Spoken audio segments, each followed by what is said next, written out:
Dedication to my friend Ron. Ron Cords. Ron Notes. Ron Notes, yeah. And his brother Ron Cords. Hello everyone, welcome to VCQ Live.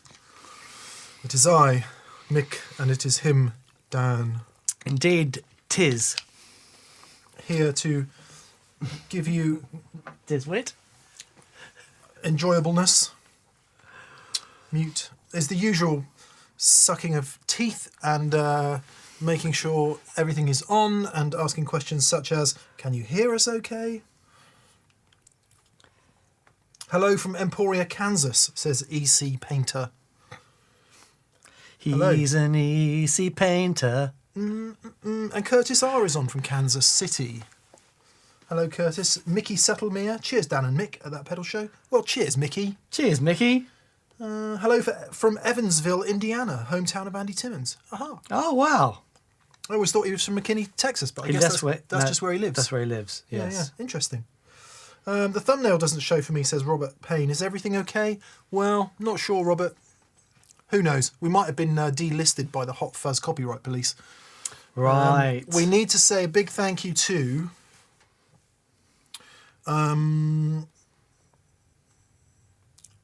Andy Tsundoku from the That Pedal Show Facebook group, who made the awesome Hot Fuzz thumbnail, which you can see on the That Pedal Show Facebook group. We just used a little bit of it in there. Actually, Dan, you look really great in a police helmet, if you don't mind me saying. I've been called a helmet a few times. Thanks, BV. First of all, as always, for moderating. Thank you very much. And secondly, for sending that through. And Andy, I hope you'll forgive us appropriating your hard work for use in today's thumbnail. Yes, it was very cool. Thank you. We've got a couple super chats to catch up that we missed on last week, so apologies for that. I've got them there. Other than that, it's the same old, same old. Who else we got on then? Kingfisher. Hello, Kingfisher. You ever seen a kingfisher? No, I haven't. Striking things. Usually seen whipping up a small waterway of some kind. Okay. Yeah. Cool. You know, you just can't believe the colour when you see one. One of my favourite films is The Fish King. The Fisherman? Fisher King. The Fisher King. Yeah. Robin Williams. Oh, Jeff Daniels. Day-Lewis? No. Donato? Jeff Daniels. Ah. Is it Jeff Daniels? I think it's Jeff Daniels. Yeah. Anyway, wonderful, wonderful film. Stephen Garvey says, I'm watching some of the older shows over the last weeks and I'm compelled to mention that when Mick places his teacup on the board, my OCD kicks in and I stop listening and wait for the splash. Seeing as we're among friends, I actually do that on purpose. I put the drinks on the pedal board and I smack my guitar down on the chair on purpose because I know it annoys people. Awesome. I'm very passionate that guitars should be abused. Oh, yeah, totally. I feel very passionately about that. That guitars should be abused because then you want to play them instead of being afraid of them. Yeah, yep. Carl Longbottom. Carl's on. Hey, Carl. So Carl sent me pictures of my new guitar. He sent me pictures of it halfway through. Looks great. Man, it looks unbelievable. I'm really excited, Carl. Really excited. Nice. Carl says, greetings from sunny, rainy Yorkshire. There we are. Same down here, mate. Let's see. Greetings from Talent, Oregon, says Hobo Roadie. Lovely. Imagine coming from there. To here? From Talent. Where do you come from? Talent. Oh, that's a shame.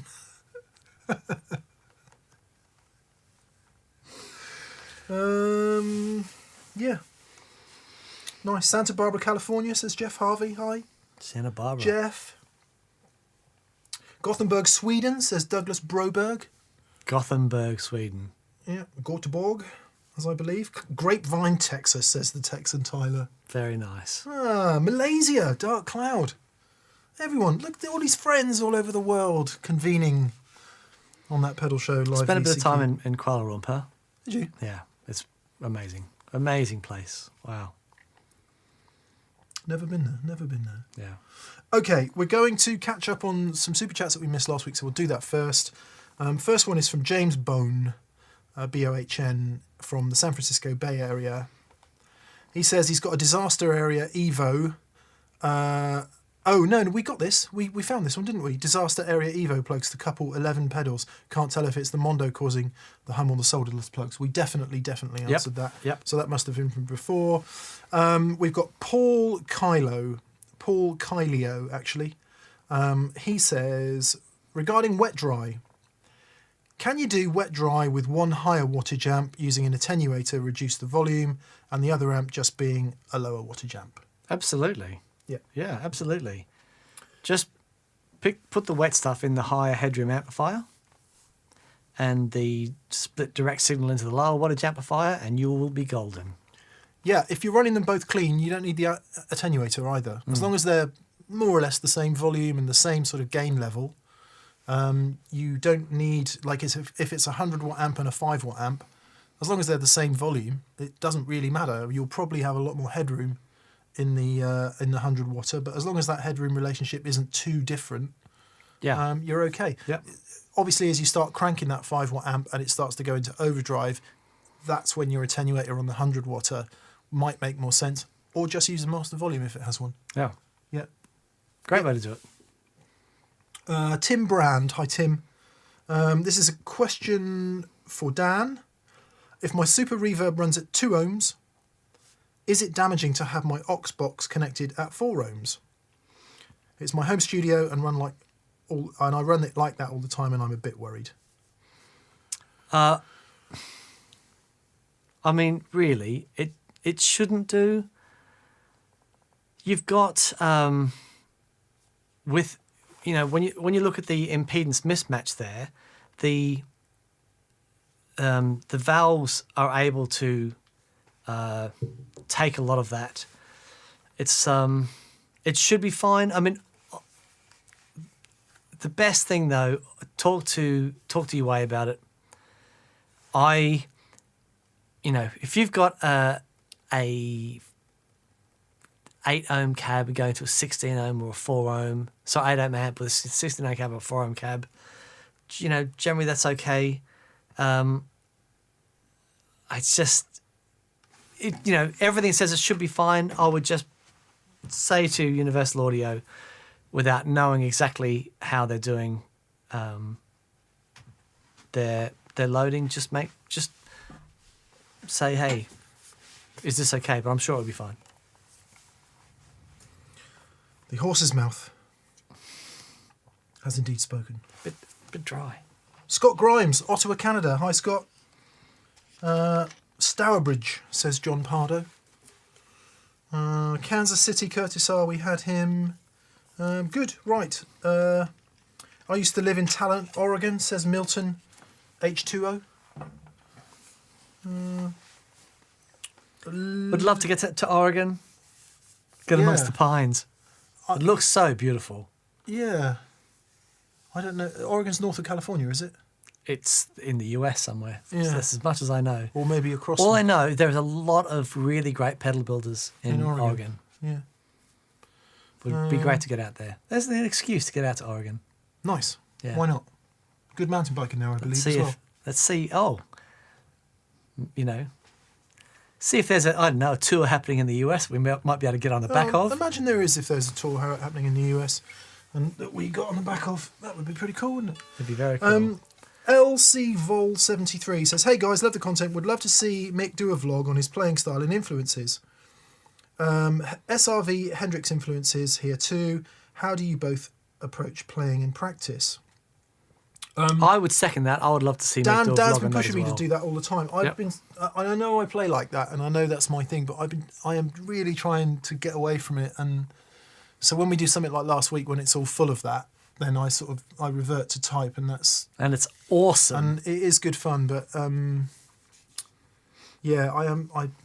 it's tough. I'm trying to get away from it because it's all I do, and I'm bored with myself for it. But that said, I do love doing it, and I love the noise it makes. We all love the noise it makes.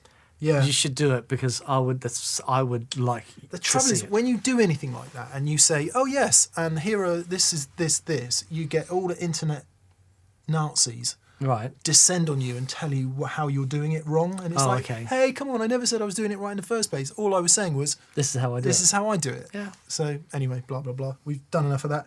Thank you for the question. And then, how do you both approach playing and practice? I play every day. However, if the things I'm working on, like I'm trying to work on some changes, and I'm doing a chord solo study at the moment.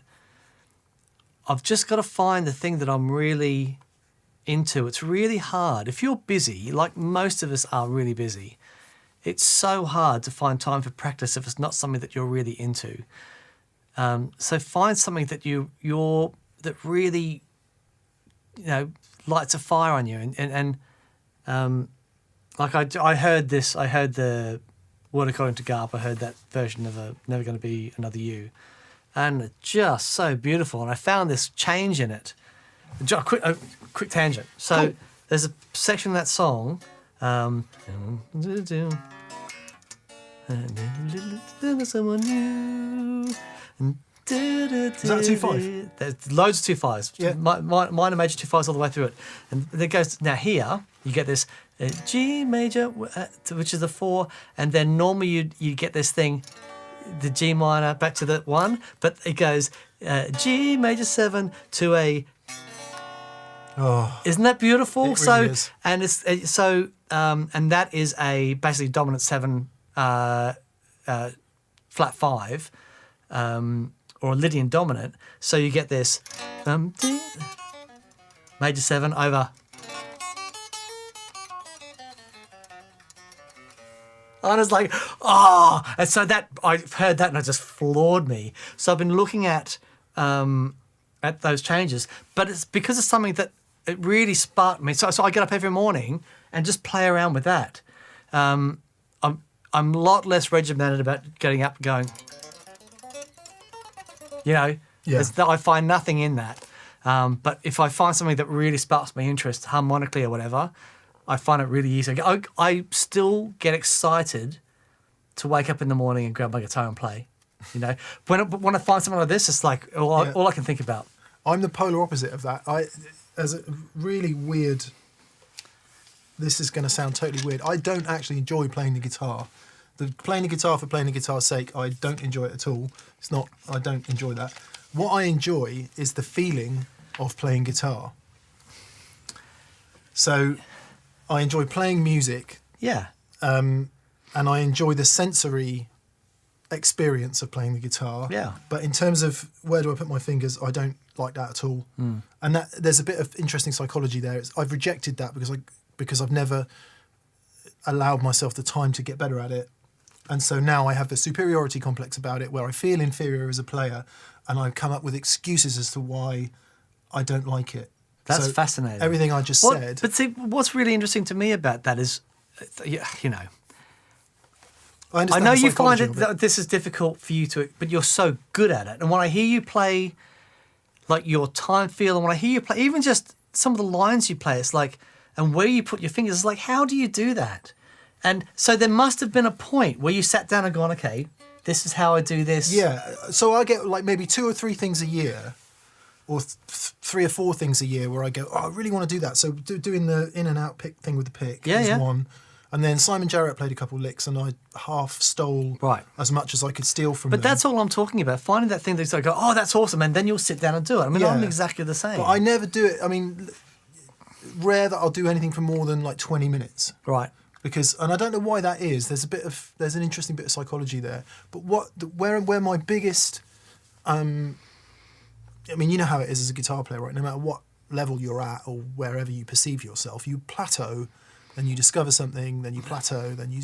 Yep. And that's the same with everything. Happens throughout your life. Yep. And when you're on the plateau, you feel like you're not making any progress, and then all of a sudden, not all of a sudden, 5 or 6 years later, you look back at that plateau you used to be on and go, I have been improving here. Totally. But the moments of steepest rise for me come when there is a project.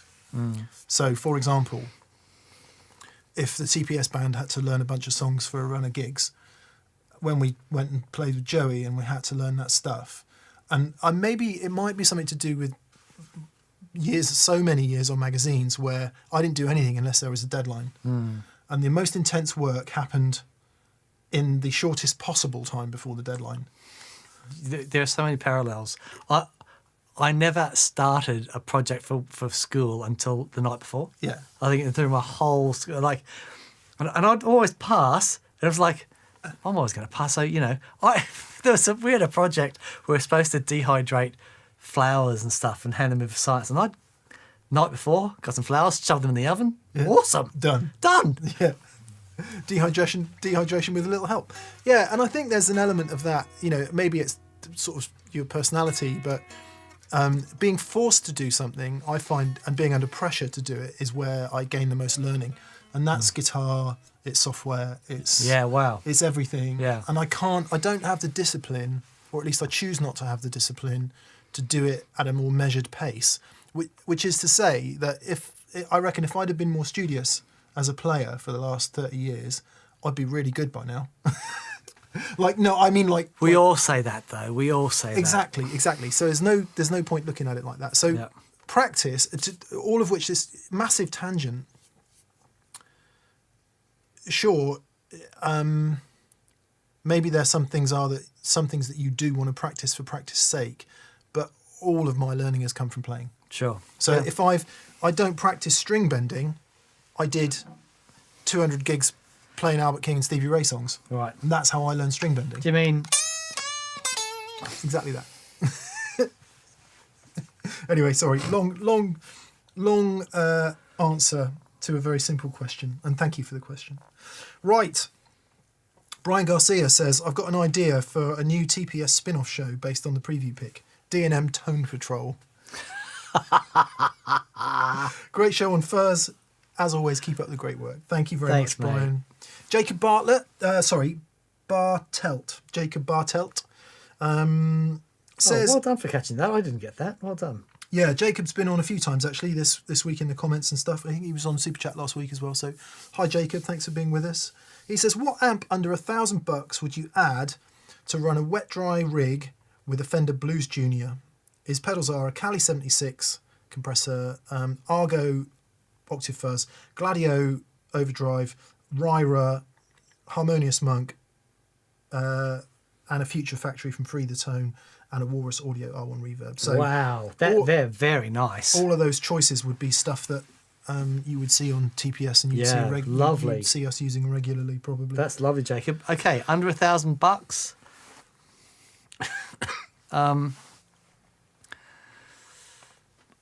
Boy, oh boy. AC-15. Perfect. Is where I'd go with that. Yep. Unless you want loads and loads of clean headroom, which you probably don't, given that you're running a Blues Junior. I would go AC-15. Yeah, that's a perfect answer. Great pairing. Yep. And the other cool thing you can do with that is the AC-15's got tremolo in it. So you can run one with a little bit of tremolo. That is really nice, that just almost imperceptible level of tremolo. Yeah, perfect. I agree. I concur. Digger68. Hi, guys. Thanks for all the awesome info over the years. Can I run 2 fuzz faces back to back, the Jimmy Fuzz into the Bog Fuzz, and still get cleanup on the second? Any harm in building a super board with all my fuzzes and drives? And what's the best way to do that? So, because if you have the 2 fuzzes on, then the first fuzz, even though the impedance coming out of the output when the fuzz is on is still pretty high, there is still that gain stage between the guitar and, transistor gain stage going to that fuzz. So it won't, with the 2 fuzzes, it won't clean up the same way. However, what it will do, if you imagine that you've got the first fuzz and imagine how that cleans up, right? Then that clean signal will be going into the second fuzz. Now, the BOG is a transistor, really nice transistor, really flexible thing. So if you put that second and have the other fuzz first, you'll get some cool sounds. It'll be a cleaned up fuzz going into a fuzz. Yeah. You know what I mean? So it's not going to be the same because you're affecting it differently. But still could be very cool. Worth a try. Yeah.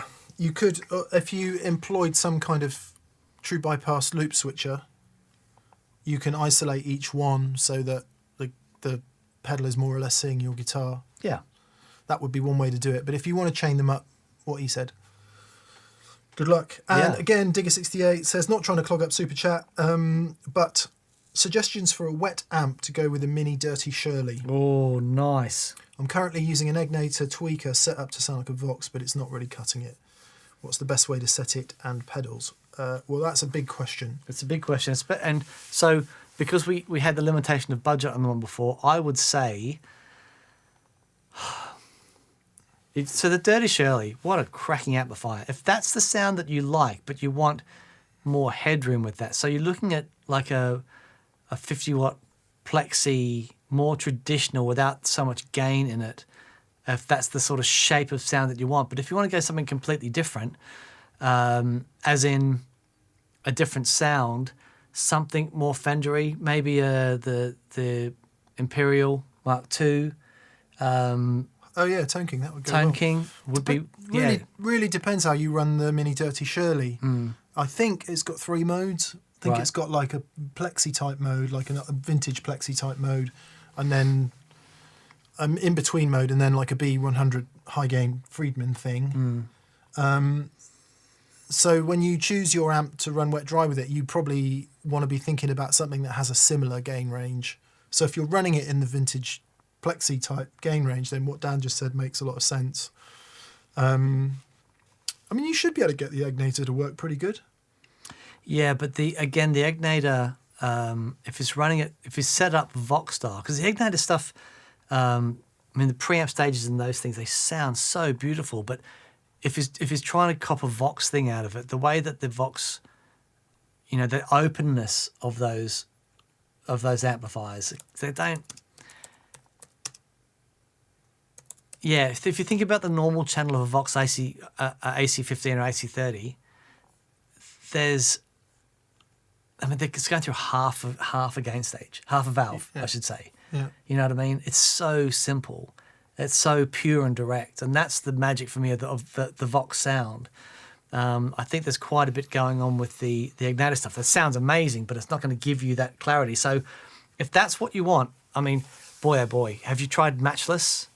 If you, I know they're very expensive, but if you get something like, depending on how many watts you're after, but like a Lightning 15 or something, yeah, that's pretty serious. That's pretty serious. Or Depends.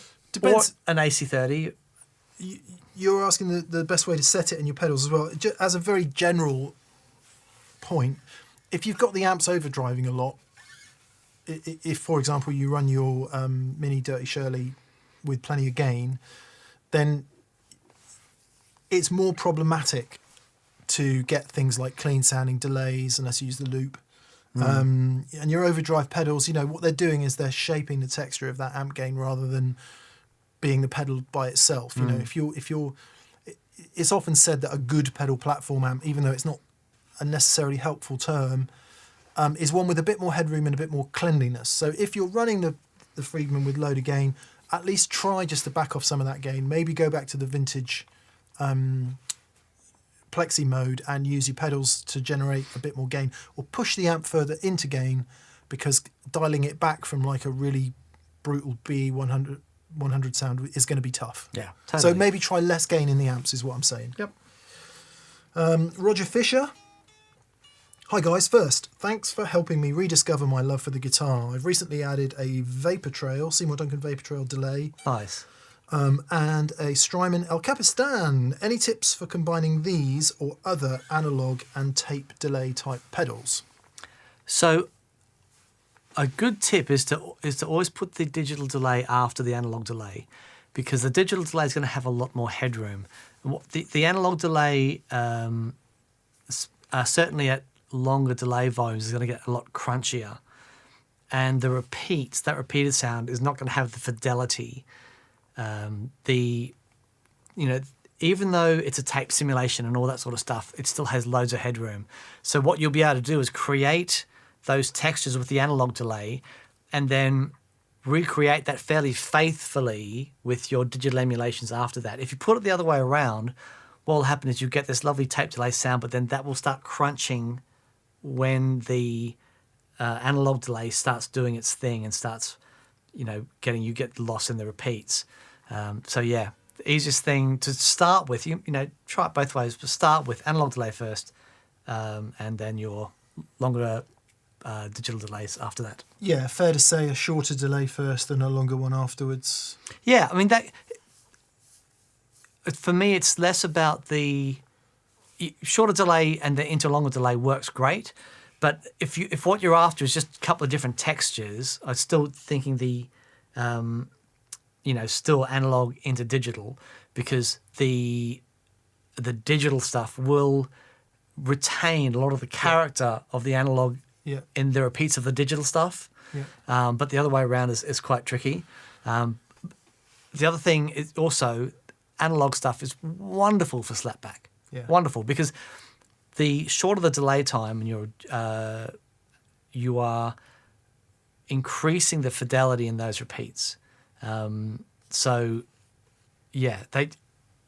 just sound so good on slapback stuff. Does the El Cap have a multi-head mode? Off the top of my head, I don't think so. But it may do. It's got all the hidden. I know the El Cap's got a reverb under one of the knobs, which sounds it does have a multi-head. Mega. It does. Yeah. Right, there you go. I was going to suggest you try two things. One is, as Dan was alluding there, with the slapback, set the vapor trail up with a short slapback, so almost imperceptible. So somewhere between a doubling delay, which would be 20 to 40 milliseconds, and a slapback, which is 120. Experiment in that range, and then delay that longer with the El Cap. So go for 330-ish with the tape delay. Yep. The other thing you could do, which is the reason I asked about is it multi-head, is that you can set up like an edge type delay. So you set the first one at your required tempo, and then you set the other one as a dotted eighth after that, and you can set that to head thing going up. But actually you can probably do that all in the El Cap because it's got the multi-head setting. So really wonderful sound delay. Yeah. Very nice. Nice. Martin Cable. Hi, Martin. He says, no deep question this week. Just thanks for the advice and entertainment and everything the whole crew do. Mix JFDI and Dan's Never Postpone Joy are becoming phrases to live by. Ah, that's wonderful. Brilliant. Good, Martin. Never postpone joy. Yeah. Friday's video left me all warm and fuzzy, says Jolly Willard. Very good, Jolly. But I sounded better cold.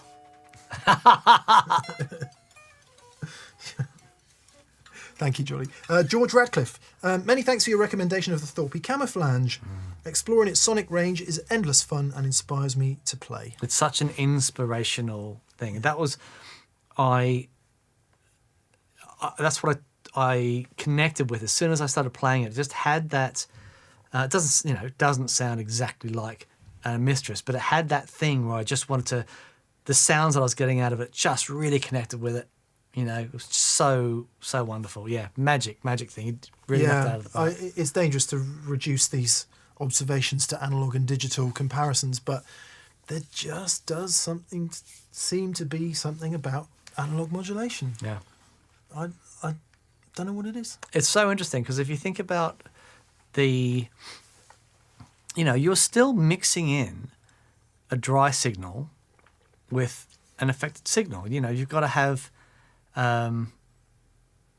okay, that's not true in the case of a tremolo, but anything with phasing, you're getting it's still a time shift up the frequency. Anything with flange, it's still a time shift. So what's interesting is, if you had analog dry through is a really big thing, and a lot of the modulation boxes don't do that because they need to be able to as opposed to delay and reverb, where it's really easy to have the analog drive-through and simply put the affected sound on top of that. Most of the digital modulation boxes don't have analog drive-through because the time because the delay times are so short. It's a lot easier to control that if everything's digitized, and then you can do your tiny time things, yeah. But I just, and there's some really great things out there.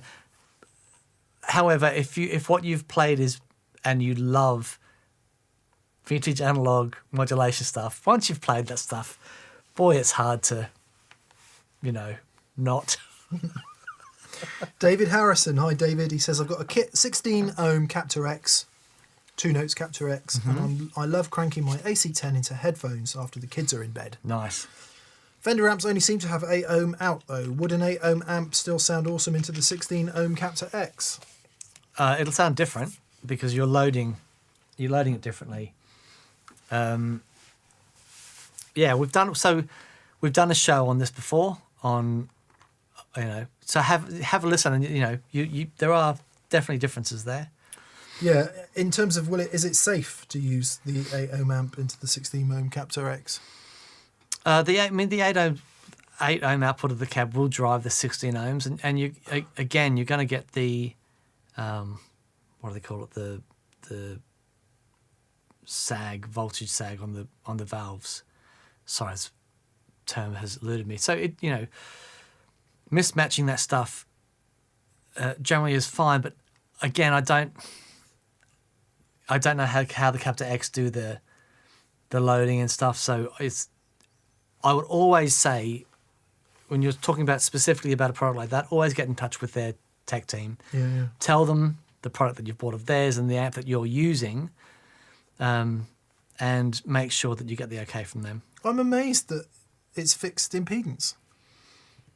Yeah. Why wouldn't it be variable impedance on such a device? Because then you'd have to have all different taps from if it was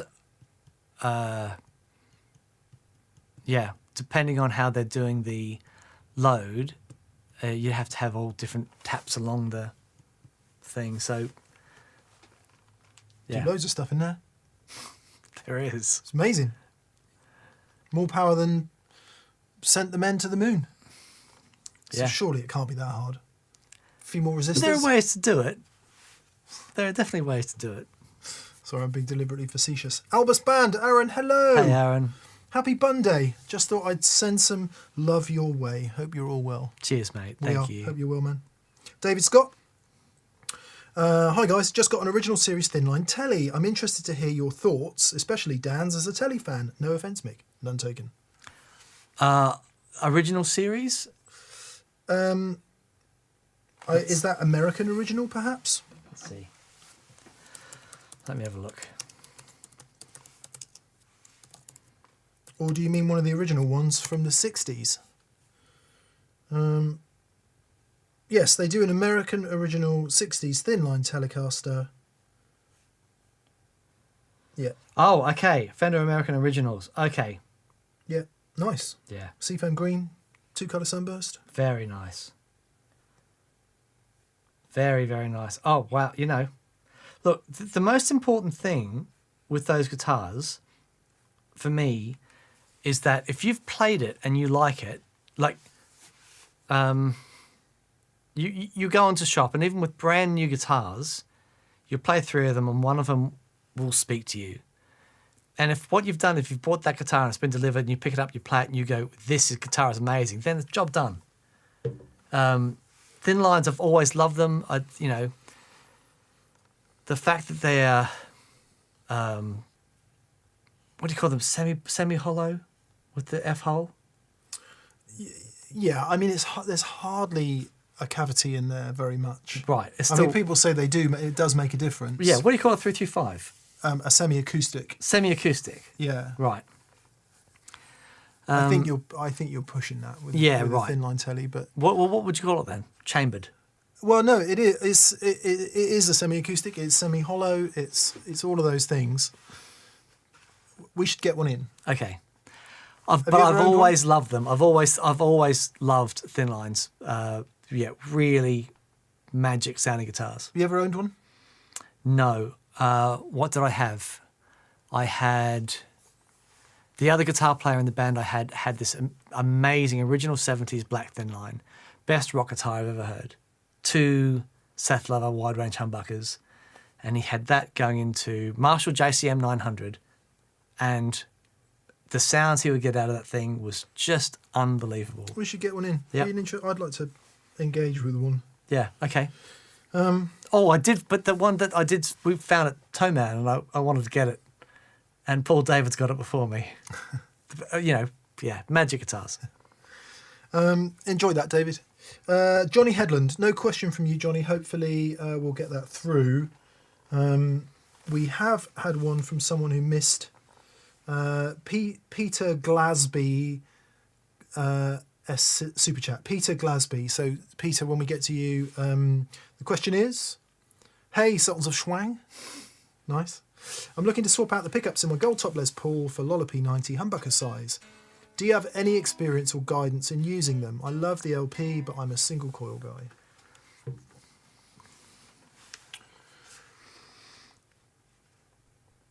I would say, well, first off, no, I've never played a humbucker size P90 that I'm aware of in recent memory. I guess, I mean, if it's just a P90 pickup underneath a bigger cover, then there shouldn't be that much difference. I had a humbucker P90 put in the Crowster for a while, but put the humbucker back in. You can get really good sounding humbucker size P90s, no question.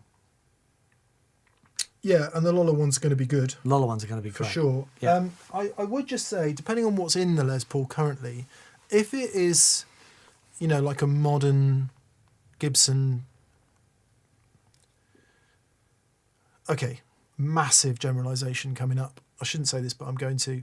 Every time we change the pickups in a modern Gibson, even if it's a really nice one, the guitar comes alive and gets brighter. Every time we've done it, that's what happens. Yep. Simon's Gold Top is a fantastic example of that. Yeah. I would try, I know you're saying you're a single coils person, I would try Lola low wind Imperial humbuckers and 50s wiring and enjoy that sound. Yeah. Because a lot of modern humbuckers can be really dark, massively thick in the mids. They affect all your pedals in a totally different way from a single coil, as you would expect. Try a low wind PAF style with 50s wiring and you will be astounded at the different shades of tone combinations and volume combinations that you can get from those pots. Requires a slightly different headspace. If you're used to playing Strats and Tellys with single coils, you know that from a Strat and a Telly, if you don't have treble bleed or anything like that business, all the fun is between 6, 7 and 10 really. Yeah. Below, there's not much that happens after that unless other things are going on, buffers and other pedals and stuff. Predominantly, that's where it is on a Strat and a Telly. What you'll find on a nice 50s wiring, low wind humbucker Les Paul is that everything from 2 up is genuinely usable. Yeah. So we should implore you to give humbuckers a chance. Yeah. But get the right ones. Yep. Also, check the pot values. Really important. Make sure you got 500k pots. Yeah. I would humbuckers. Just go to one of those great brands that does pre-wired harnesses. Yep. 50s wired, 500k pots. Yep. Really decent caps. Yep. And watch that guitar come to life. But the other thing that I learned with humbuckers, which I really didn't know until Mick showed me, is that, with all my tellies, I'm on 10 99% of the time, but with Les Pauls, you have it on 9 and 10 for the solos. Yeah. And the rhythm sound on 9 is amazing. Casino, I mean that's P90s, but 50s wiring, weaker pickups. I'm on 6 or 7 most of the time. Wow. Yeah, which is completely different experience than the Strat. Yeah. Anyway, good luck. Failing that, there's no reason whatsoever why Jason's humbucker size P90s wouldn't be awesome. Yep. Totally. Dan, says Daniel. Did you build the pedal boards for Guy Pratt and Lee Harris of Nick Mason's Saucerful of Secrets? Did Lee Harris's pedal board. Didn't do Guy Pratt's, but Guy does use one of our switches on there. There you go. Yeah, did Lee's. Nice. Lovely guy. Billosaurus. This is a good question, Bill. He says, I'm curious. Keeley Darkside workstation. Since it's fuzz and modulation, where would you put it in the effects chain? Yeah, it's very interesting. I think it's quite a robust fuzz. So I don't think you have to necessarily have it right at the start of the chain. I think it will actually work. You know, if you've got some other fuzzes and boosters and stuff, I think you're okay to have that a little bit further down. Yeah, would be good. Does it have a delay in it as well? I don't think so. And because I don't think so, I'm probably wrong. Keeley Darkside. Something dark side. Sort of, you know, Gilmore inspired, isn't it? Yeah.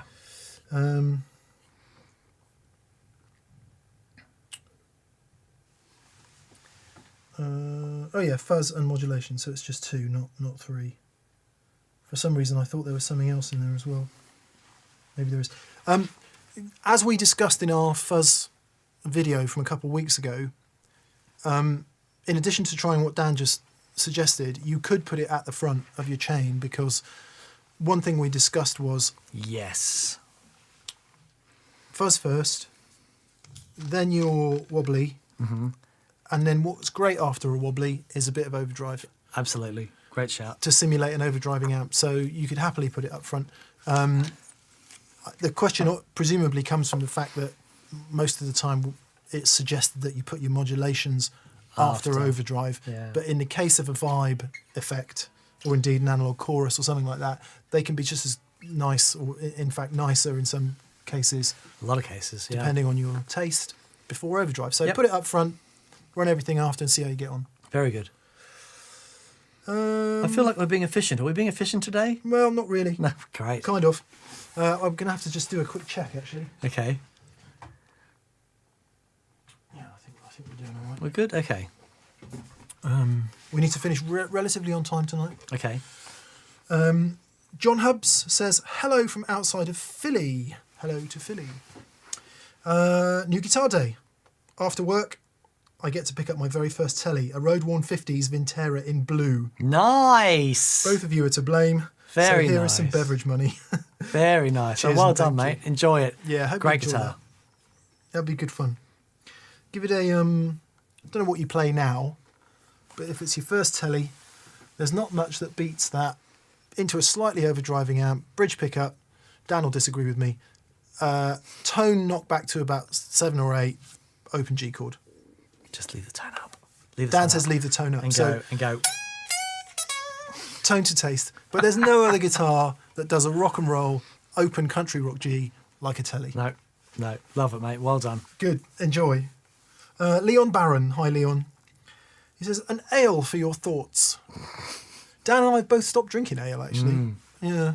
I've got some rough cider in the fridge at home, but Nice. no ale. No, okay. As long as it's rough. Yeah, it is rough. You can't see through it. I bought it because it's called Old Rosie. Oh, And lovely. My dog's called Rosie, and I'm quite fond of my dog. There's young Rosie and old Rosie. She can't have any. It's all for me. Leon Barron.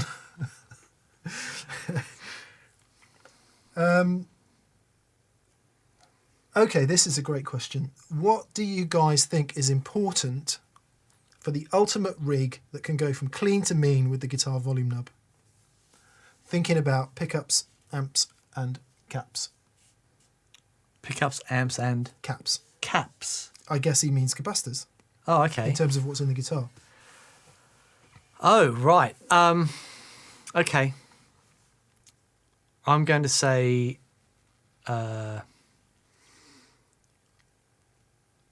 single coils for me. And vintage style low wind single coils at volume with the right stuff in front of it. There's nothing like the cleanup stuff that you get from that. mix, when you're playing the old Strat turned up into a fuzz face, it's just like, that's it. Stick a fork in me, I'm done. It's just the best sound. So having a transistor gain stage between the guitar and the amplifier can do wonderful things. Yeah.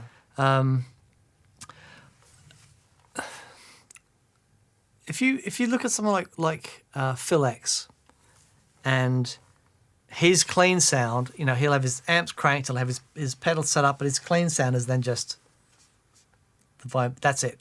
That's how he gets his clean sound. There's a couple of things that are important in that, because if you've got your ESP impaler with your right.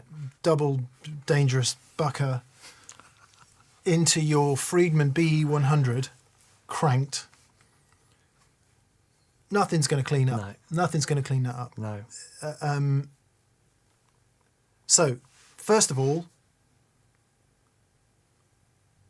the gain in your pedals and your amp has to be at a point where it will clean up. Yep. And that has a lot to do with the relative input and output impedances of your pedals. So, I mean, don't get me wrong, the Friedman will clean up quite nicely. Yeah. But it won't clean up if you've got the gain on 10. You'd need to come back from there a bit. And then one thing I discovered relatively recently, I mean, it's these things but it's not till you actually do them that you go, oh, okay, I understand. If you're using, let's say you're using what Dan suggested, so a more vintage style guitar with single coil pickups, and you hammer that into an overdrive pedal and into an amp or whatever, quite often when you turn that the guitar volume down, you lose a lot of treble. So the clean sounds can get a bit dull.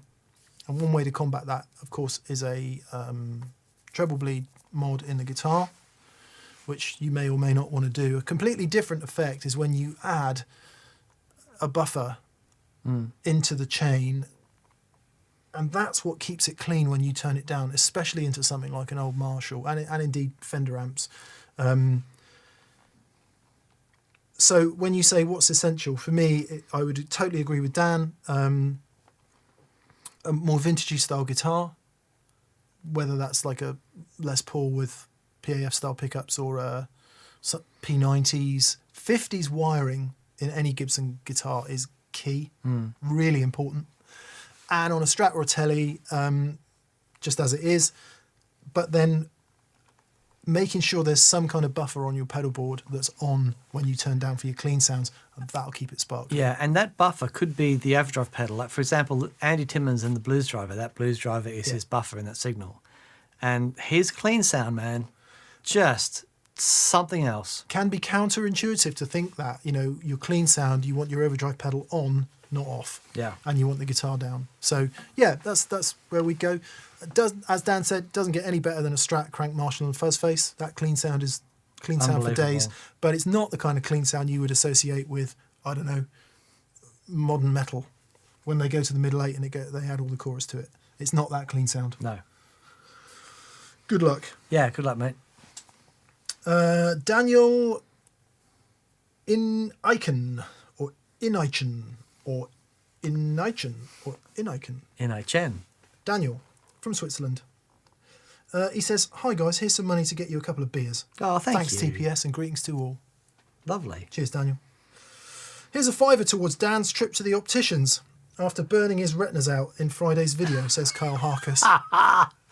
That was funny. That hurt. Actually, are they new glasses? No, they're old glasses that I found. Right. I had misplaced them, Ah, and I found them. nice. Yeah. That was a genuine It was like, belly laugh moment. That.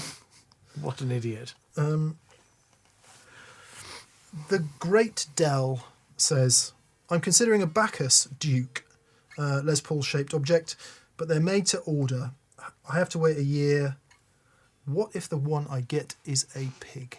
Oh, it's such that is a good question. Great question. Okay, how many? So, why do you want that guitar? Have you played that guitar and you've loved it? So, the great thing about custom guitars if they're making a model consistently, like for example, I've had a 2 and a bit, maybe even 3 year wait now for my Kincaid acoustic, but I've played that model. I've played the same models. I've played a few of those models, and they are consistently wonderful. So the builder knows what he's trying to achieve. There's no questions there. It would be different if you took a design that you'd written down on a napkin to a guitar builder and go, this is what I really want, and I want these woods and stuff, make me this. If you've already played the guitar and you really like it, I think you've got a good chance of it being great. The other thing, if you get the guitar and you're not, for whatever reason, you don't connect with it, because there's a waiting list for them, you can generally move them on without losing a great deal of cash. Yeah. So I wouldn't be too concerned about it. I've always wanted that this my Kincaid, well, I've wanted it for years and years, and I'm so excited about getting it. And sometimes it's one of those things that you've got to wait for. Thankfully, I've had no gigs I needed an acoustic guitar for. But yeah, sometimes it's like, well, this is what I want. I've just got to go on the list and wait for it. Yeah, I've never. A friend of mine actually is currently ordering a custom-made guitar with a couple of slightly unusual spec points. He's gone for a slightly smaller scale, shorter scale, because he thinks it'll suit him a bit better, which is, and probably the same with your Bacchus. There's a couple of risks there involved with doing it. It's a tough one. I personally wouldn't order a custom guitar because, as you know, I love Strats, and I probably don't like 7 out of 10 Strats. Yeah, so right. I've seen the Bacchus guitars online though. They look fantastic. That is not true. It's not that I don't like them.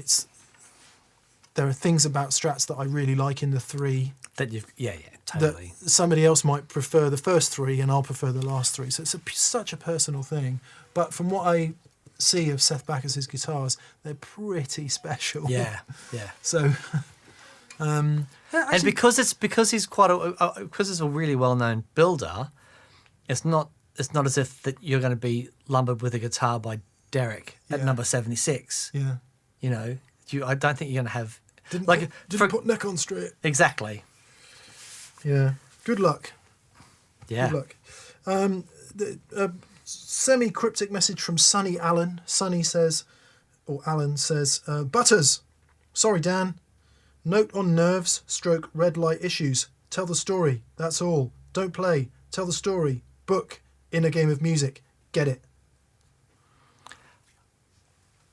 Okay. I think you've got to buy a book called The Inner Game of Music. Oh, okay. Yeah. Thanks, Thanks, Inner Game Sonny. of Music. Okay, right, sorry. Raphael Youngers. I'll get that. Or Youngers. Raphael Youngers says, Hi, Dan. Hi, Mick. Love the show. I've been playing a lot more since I discovered your channel. That's awesome. The best thing anyone could say to us. Any opinion on the Ramble Effects Twin Bender? It has an impede knob that the Benson reminded me of. Yes, the Ramble Effects Twin Bender is blimmin' brilliant. Yeah, wonderful. And every time we do a Tone Bender show, we forget to include it, but it is really, really, really good. I think, didn't Chris Buck use that? Didn't we discover that via Chris Buck, maybe? Right, would make sense. Maybe. But yeah, very nice. Dave from Shropshire. Dan Gardance 17. Dan Gardance 17. Dan Gardace 17. You never would think I used to be an editor, would you? I used to be good at reading. He says, and after that, it's this Dan Gardace, but he's actually called Dave. Dave from Shropshire. Hi, Dave. He says, thank you, Dan and Mick, for educating and entertaining through these not-so-great times. Best wishes from Dave. Thanks, Dave. Cheers, Dave. Thank you, mate. These not-so-great times have promise of being greater. Yeah, definitely. I'm really excited about, moving forward and into good things. Yeah. Andrew Easton Bentley. Hi, Andrew. Hope you're well, mate. He says, shout out to the Together together.co, which is a platform where TPS friends like Josh Smith, Matt Schofield, and the awesome JD Simo stream weekly shows. It's great. Do you know, I haven't checked it out. I really want to check it out. Oh, cool. I saw Matt on Instagram the other day playing a Flying Flying V. V. Very nice. And he was doing a thing on Together. Yes, we should check that out. Together, There you go. which is why people who make these things have such stupid names which are impossible to spell makes no sense to me at all. Right. It's 2 Yes. GTHR.co. Okay. Together.co. So it's not like completely unintelligible, but it's not obvious. I think all the obvious ones are gone. I don't know. You could pick any word as opposed to that, which isn't a word. Okay. A word that nobody can spell. Does my head in. It's like, come on, this has to be easy. You need to remove barriers of entry, not increase them. Rant over. Anyway, yes, please go to together.co and watch those awesome people do their thing. Peter Glasby. Peter, no chat from you, I don't think. Thanks for your... Oh, yeah, we answered you earlier. Sultans of Schwang. Sultans of Shame. Thanks, Very Peter. Ivan Pozokin. Ivan Pozokin. He says, hey guys, thanks for the inspiration. Imagine you've got a Fuzz Factory, ZVEX Fuzz Factory, a Big Muff, Broadcast, Rat, and a Soul Food. How would you pair them? Is there any danger when running dirt pedals into the loop of other pedals, such as a Boss SY1? No. No, unequivocally no to that last question. So, Fuzz Factory, Big Muff, Broadcast, Rat, Soul Food. Done. Very that good. order. Yep. Yeah. I think, yeah, just make sure that fuzz is up the front. The rest of them to taste, but I think what Mick said, always, as we say with your gain stages, we run them in order of the most gain at the front, going towards least gain, boost at the end, clon great as a boost. The caveat being fuzzes with really sensitive inputs right at the front. Your guitar wants to be plugged in directly into that. So you've got... Let's leave the Soul Food out of it for a sec.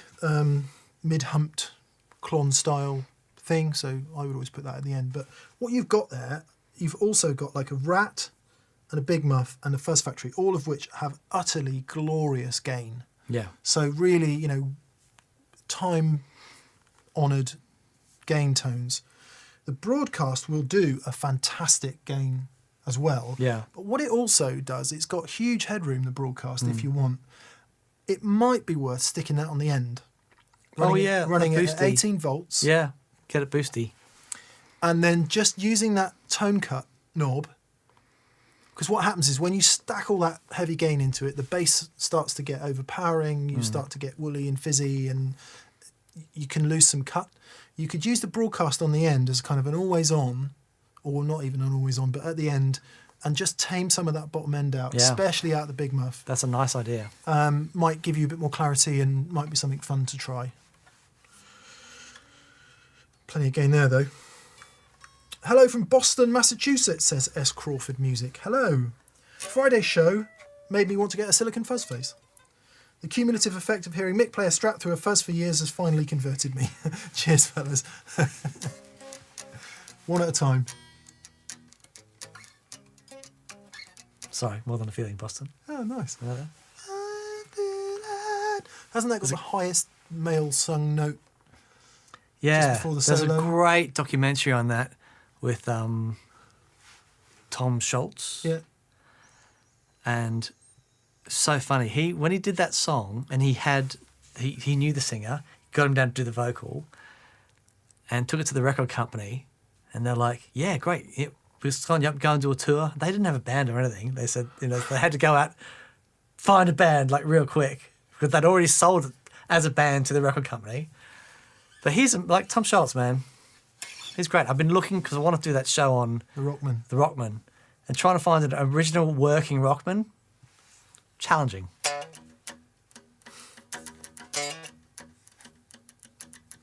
I'm glad that you've been converted, though, S. That's good. It makes me happy. Yeah, wonderful. Yeah. Sonny Allen, Mick, your best tones are the Collings for me. So good. I feel you've lost your love for blue. That has happened to me. Embrace it. Find your muse. I haven't lost my love for blue, but I have been hanging around with a 61 Strat recently, who is so naughty. It's just so naughty. So, yeah, blue is a little bit lackluster in comparison. But, you know, it's my guitar. I am connected with that guitar in the way that I'm not with the 61. And like Same with the Red for me and the 65. I play the 65 all the time, but the Red has something about it. Yeah, and what you're saying about find your muse, I think that's absolutely right. But that muse changes, and sometimes I'm in a real Strat mood. Sometimes I'm in a real, at the moment, I've been in a real P90 mood. So it's nice to have, there's an interesting point here. It's nice to have 2 or 3 things that are different enough to put you in a different headspace. The problem comes when you've got like 10 or 15 different things, and then you're not sure where you are, and that's the next project. Slim it down to the stuff that you actually do use. But yeah, I mean, I'm lucky enough to have 2 Collings electric guitars. Might be 3 at some point, but and they both sound they're just exceptional instruments. Are you going to get it? Maybe. Morning, Sergeants, says Curtis R. I'm looking for recommendations. Re a 6G6B early 60s blonde bassman sound in a modern amp for the greater good.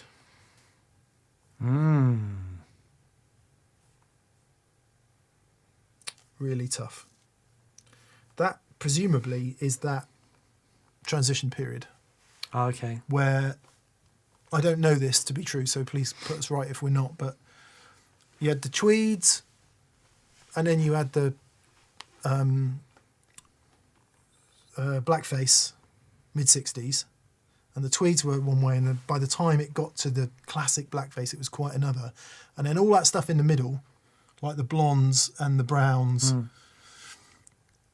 I think there were incremental changes. Right. I mean, clearly there was a vast amp range. It wasn't just one amp. There were lots of different amps. But I think they sort of changed a bit. Certain features leapfrogged. But yeah, my knowledge of that middle period is not great. No. Yeah, Bassman's, I remember one of the best guitar sounds I ever heard in Australia was a Tele through a Bassman. So I went out and bought a reissue. When I had a tweed reissue Bassman, I just didn't sound anything like that. The Bassman is as if it had a compressor on it all the time. It just had this thing. It was amazing. And then I grabbed a blackface Bassman. Sounded epic. Didn't sound like you know. So the sound of them changed quite a lot. Yeah. Through the years. Yeah, tricky. Yeah, that is tricky. I don't know that you're really going to get it unless you go to a custom amp builder who is knowledgeable in that stuff. I don't know if Dr. Z does anything in that range, actually. Okay. I mean, when I think of Dr. Z, I always think of EL84s, 34s, and maybe 6V6s. I don't really think of 6L6s in the Dr. Z range, but maybe there are some. There are some. I was actually, I went down to Peach Guitars years ago because he was carrying Dr. Z stuff. And there was a new Dr. Z there, and it was Fender inspired. Was it? Far out. Sounded superb. Yeah, really cool.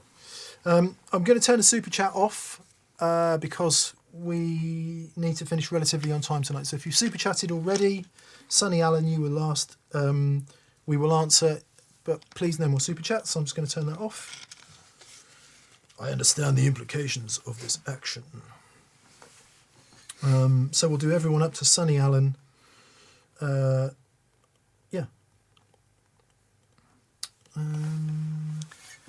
Sonny.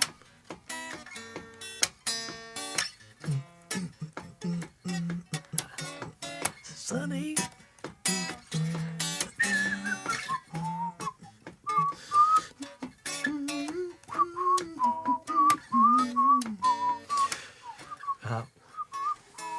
I feel like walking around selling ice creams. Anyone want ice cream? Remember when they used to do that in cinemas? At the movie, sorry for all you Americans. Go and have a listen to Pat Martino play Sonny, his version of Sonny, and then there's a live version of Pat Martino and John Schofield playing it together. Nice. Oh my word! Oh man, it's so good. Anyway, yeah, just incredible. There you go. Sorry, There you go. Sonny. Pat Martino and John Schofield playing Sonny. Live in a basement with no audience. There was Montreux. Oh, was it? Yeah. John Newquist says, "Good day from Petaluma, guys. Dan, is that a decal on Red's pickguard?" No.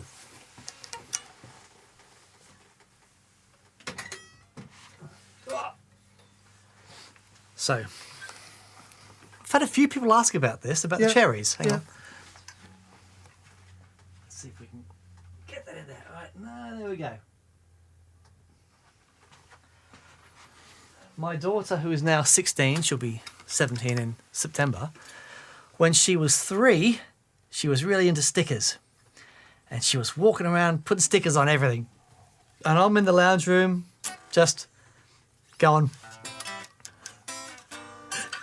And she walked up and she went, ah, and just stuck them on there. And they've been on there ever And they've since. stayed on there ever since. Yep. That's a pretty serious sticker. It is. Is it a metallic one? Yeah, they've got the, metallic. But yeah, it's been on there for 13 years now. There's 3 cherries with eyes, and it just so happens to be the exact same colour as red. Yeah, isn't that magic? That's magic. Yeah. Yeah. Obviously talented from an early age, Dan. She was exceptional. Yeah, from she birth. says, "Daddy, I've checked the Pantone reference and this is perfect." Poof. I'm looking for a bass octave pedal for my acoustic board, says Sean Chun. I tried a 7-up, but the transient spikes cause artifacts and give it a hard time with tracking. Do you have any suggestions? Boss OC5. Yeah, really good. What was John using when he came to see us? Sean, have you watched the John Smith episode when he came and performed, did a couple tracks, and basically left me and Dan as blubbering puddles of mess on the floor with his talent? He uses, he splits his signal. You may already know this, but anyway, briefly, out the guitar, splits it into a stereo splitter, or used to anyway, and part of that goes off and does an octave down. And I think he was having the same problem as you at the time. Yeah. With the tracking not being great. But I think the Boss OC5, if I'm not mistaken, has gone quite a way to improving that. Yeah, it was very good. It's it's tricky to do that stuff really well. My favourite one was always the Electro Harmonics Pog, and they've done so many different versions of the Pog now, and I'm not sure that you can get it anymore. I set it up on someone's pedal board, and they're like, "Yeah, that sounds really good," and they took it. I need to get it back. But yeah, Pogs are really good. It says they do an OC3 polyphonic octave effects also compatible with bass, or an OC5 which is next gen vintage and polyphonic modes, lightning fast tracking and extended range. Boss OC5. OC5. Yep. If that doesn't work, nothing will. I think, is that fair? Yep. Airfire. Hello, Airfire. Since taking my Jazzmaster on a trip with my folks, I'm having string buzz. DIY truss rod action, or any tips or recommendations for a local luthier in Essex? Right.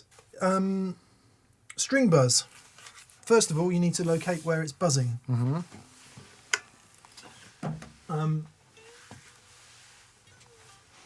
Is our Jazzmaster here? I'm trying to remember where Oh no, it's in the. It's out. I'll get it. I don't know. It's fine. I'm just trying to remember where the truss rod adjustment is. Is it in the headstock or is it in the? Oh, I don't know. Oh, It might be at the body end. okay. And And he's off.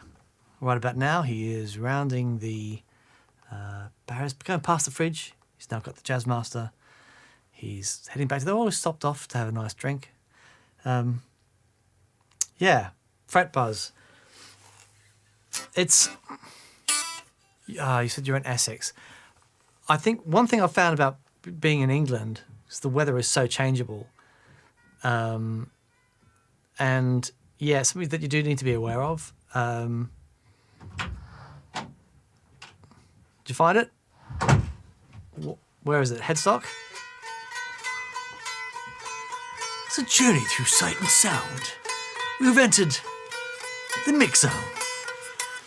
Yeah, so if your Jazzmaster's anything like ours, you've got the vintage style truss rod adjustment, which is unfortunately in there. So it means you have to loosen the neck to do the truss rod adjustment. If you're not used to doing that, and it is a string buzz caused by the neck, by the relief in the neck getting less, take it to somebody, get a nice setup on it, Yeah. and enjoy that. I would imagine most of the decent guitar shops have got pretty good setup. I don't know if Peach Guitars has a good setup, sure. setup department. Sure it will. Peach Guitars are in Essex. Not quite Essex, but Guitar Experience in Hampton Wick, if they're still there. I don't even know if they're still there. Will do an Charlie's. amazing job. Charlie Chandler's Yeah. Guitar Experience. So yeah, try just a decent guitar shop. Spend the money on a really nice setup and enjoy the results. It's always worth it. I took my 65 down to Johnny and got him to, because I had a couple of buzzy positions, got it back. I've been playing it for a month ever. I can set up a guitar. I've done all the until Johnny did the refrat. I've done all the, looking after it and making sure that it gets adjusted here or there.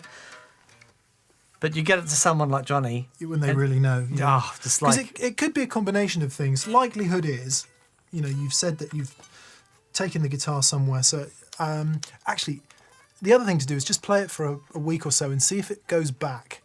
All of our guitars in here, well, not all of them, but some of them, the blooming frets are popping out the end of the fingerboards because it has been so dry. yeah. And it might be that certainly there in the southeast of England, where it's drier than anywhere else in England, it might have, there's been a change in relative humidity, so it might be that you've taken it to your parents, but it might also just be that it's pretty dry. So see what happens when the humidity returns. So give it a week or so. If it's still not good, it could be a number of things. It could be that. It could be the relief in the neck, which you do adjust with the truss rod. It could be a fret's popped up somewhere. Yeah, right. If you have had a change in humidity. Could be, my goodness me, is this the buzziest guitar on the planet with all the various bits of metal sticking out? Could be anything. So the point of that is taking it to somebody who knows what they're doing. It might be that there's, 1, 2 or 3 things contributing to your buzz. Therefore, if you're not experienced, take it to someone who knows, pay the money, enjoy the results. Indeed.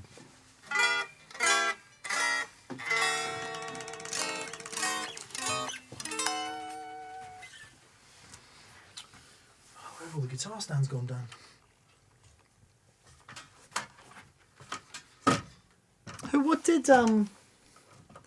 What did Simon do to the Jag? Stupid guitar, look.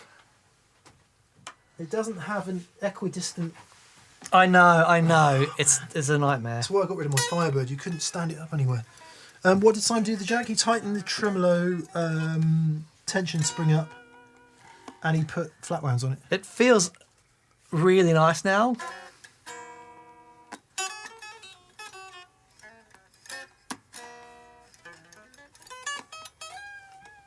Yeah, lovely.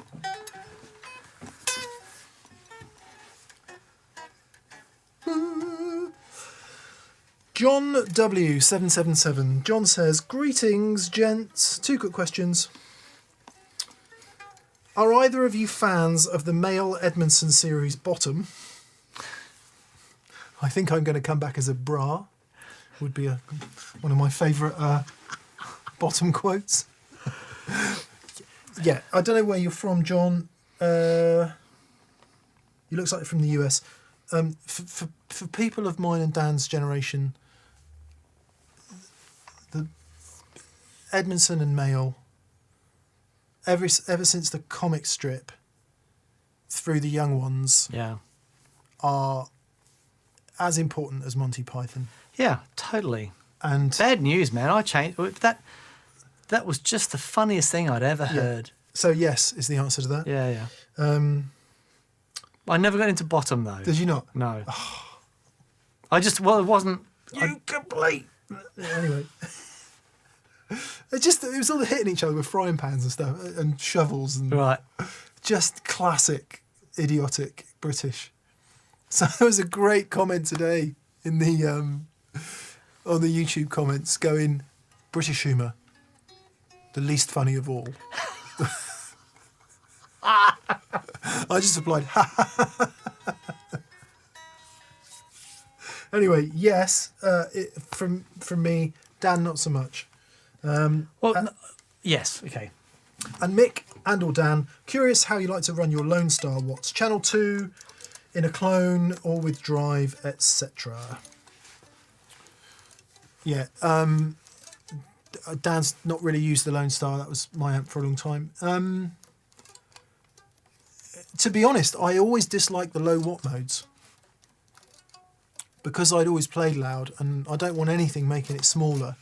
And it took me a long time to really understand what those lower watt modes were about. And I think we did a show where we explored them and it got some really glorious sounds. Yeah. So, if you want to run that second channel a bit spongier, then yeah, switch it down. I've got 2 Lone Stars. One of them doesn't do the 10 watt. It only does 150, I think. Right. And then I think when they upgraded it, somewhere down the line, it does 150 and 10 maybe.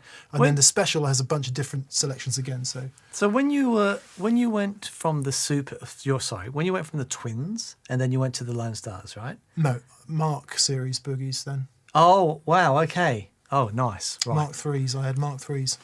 And then Mark 4s. Wow. Yeah. And then Lone Stars. Yeah. Okay. Yeah. Because it's a big step tonally from Twins and that sound to the... Not the way I used them. Really? No, because the Twins... That's what I was going to say. My Twins were Silverface, 100 watt, 120 watt ones, 100 watts. And I pretty much only ever used the clean... Well, that's not quite true. I mostly used the clean channel on the Mark 3s. Right. And it's just this massive, clean, high headroom wow, okay. channel. And I got the Mark 3 because it was louder than the Twin. That's why I got it. It wasn't really anything to do with how it sounded. It was just louder and more massive sounding, and it was only that big. So a friend just messaged me to say that someone with an original Rockman. Oh, nice. Yeah. Let's do it. Let's do it. Also, John, the thing that I discovered late about the Lone Star is I preferred Channel 2 for rhythm stuff. So I'd set Channel 2 get more gainy and use that as a really nice sort of rock rhythm sound, but then switch to Channel 1 with pedals for the lead tones. I love that idea. Which seems a bit counterintuitive, but because it was higher headroom and I could set it really loud, then you hit it with the pedals and it just gets insanely loud. Yeah. Whereas if you tried that with Channel 2, it would just cave in on itself a bit. However, it was a really, really lovely rhythm tone, Because I don't know about you, but if you're playing like a rock song and either you're singing or she's singing, the last thing you want is a really loud, distorted guitar sound underneath the vocals. Whereas I found that Channel 2 could really do that, set it a bit lower, loads of gain. Nice. Used to sit there really nice, scoop a bit of the mid out maybe, or, have not too many mids dialed in. And that used to sit really nicely. And then when you need to blow her head off, just after the middle 8 there, is where it usually happened. Channel 1, clon, or something similar. Schwang. Boom. Yeah, lovely. Yeah. Just had someone to say that we've been woken up by a massive storm in Brisbane. Oh, wow. And it was nice to catch us at 3 a.m. I believe it'd be now, 3:20. Hope all of our Brisbane friends and Stormo my in family, Brisbane. Stormo in Brisbane, Yeah. in Bris Vegas. Yeah. Yeah. Hope everyone's good out there. Man, I remember growing up, we used to get some storms in Brisbane. Yeah, because I guess it's all coming in across. What's the sea there? Sea from Shining Sea. Is it? I got no idea. Must be like the... Pacific, Indian, Great Barrier Ocean. No idea. If anyone knows what the sea is off the... Off the Queensland coast. Is it the Pacific Ocean? Or is it the South Japan Sea or something? No idea. Anyway, meantime, not a super chat, but Simon Duncan, we've missed him a few times. Hey guys, is it best to put wah, or what is the best wah to put before a BC 183 Sunface? Area 51, a stock V847 Vox, or a Buddha Boudoir version 2, the one with the rounded enclosure, or a pricier RMC3. Vintage wahs had no buffer. I use 2 wah-wahs, and I have both of them work great. One is the Jam Wacko, and that works before my Fuzzes, or the Full Tone Clyde Standard, which has a variable buffer on the output if you want it. Right. And that is really, really useful. I can't speak for any of those others, I'm afraid, because I don't have them. Stock V847, probably avoid that. And the RMC3 I know has serious... people seem to love that. Yeah. But purely from personal experience, Jam Wacko or Full Tone Clyde Standard. Yeah. Both of which I like. What about you, Dan? I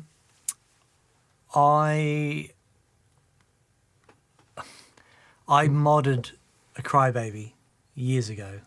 Just basically took all the... Put some slim trousers on it and a nice jacket. Yeah, taught it to speak Sat it on a nicely. scooter. Yeah. Yeah. You shall go to the ball. Made it listen to Quadrophenia. And it was great. Dan's not getting my mod jokes. I get the yes, I get the, Vespa and all that stuff. It's all, Pacific Ocean, by the way. It is Pacific Ocean. Yeah. It was as blue as it was in my dreams.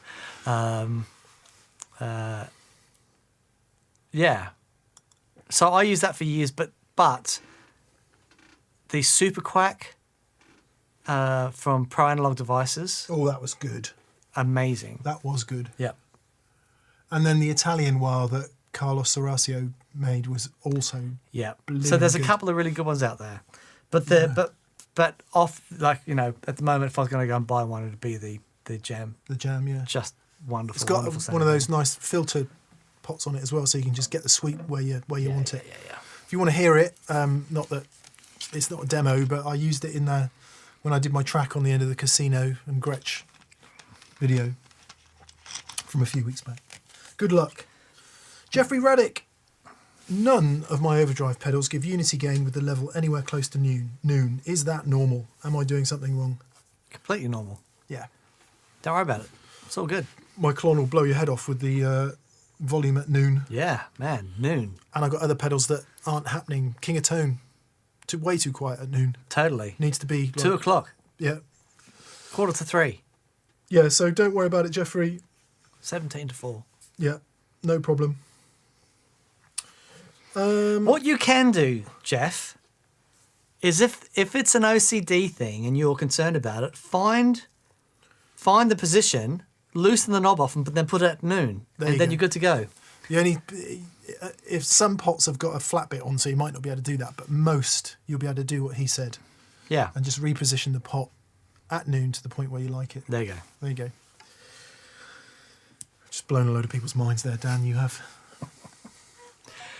I've done boards for people where they set up all their pedals and then all to the sound they like, and then they take the knobs off and reposition everything at noon.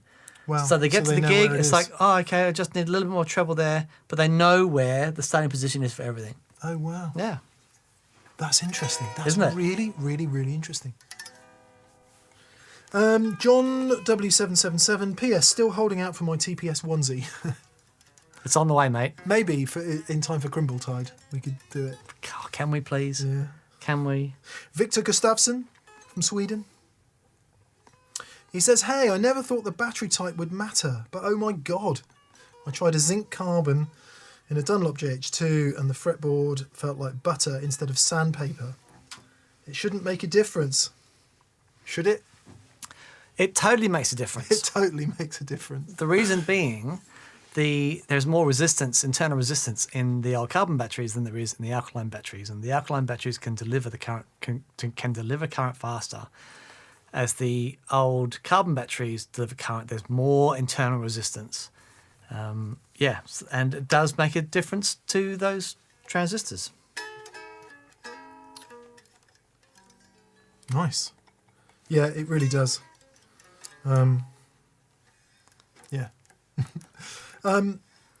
Jacob Bartelt again. Hi, Jacob. He says, before he was asking about a wet dry amp for his Blues Junior. Yep. He says, right, what I want is clean, high headroom. Yeah. I would go, right, so budget-wise, if budget is sort of sensible, normal human's budget, Fender Hot Rod Deluxe. Yeah. Absolutely loads of clean headroom in that clean channel. Yeah, really hard to look past that, isn't it? It's really compared great. with your Blues Junior, just almost infinitely more clean headroom. Totally. And if you went too much more powerful than that, then you'd start, the Blues Junior wouldn't be able to keep up. Yeah. So certainly that. If you've got a bit more cash, 65 Deluxe Reverb, beautiful sounding clean. But again, that will start overdriving at about 4. Yeah, absolutely. And then way before the Hot Rod Deluxe. Way before. Other options you might want to think of. If you've got loads of money, buy a 2-Rock Studio 35. I forget what they're called now. Studio Classic. Yeah, the little version of the classic reverb in the studio model, and just never look back. Yeah.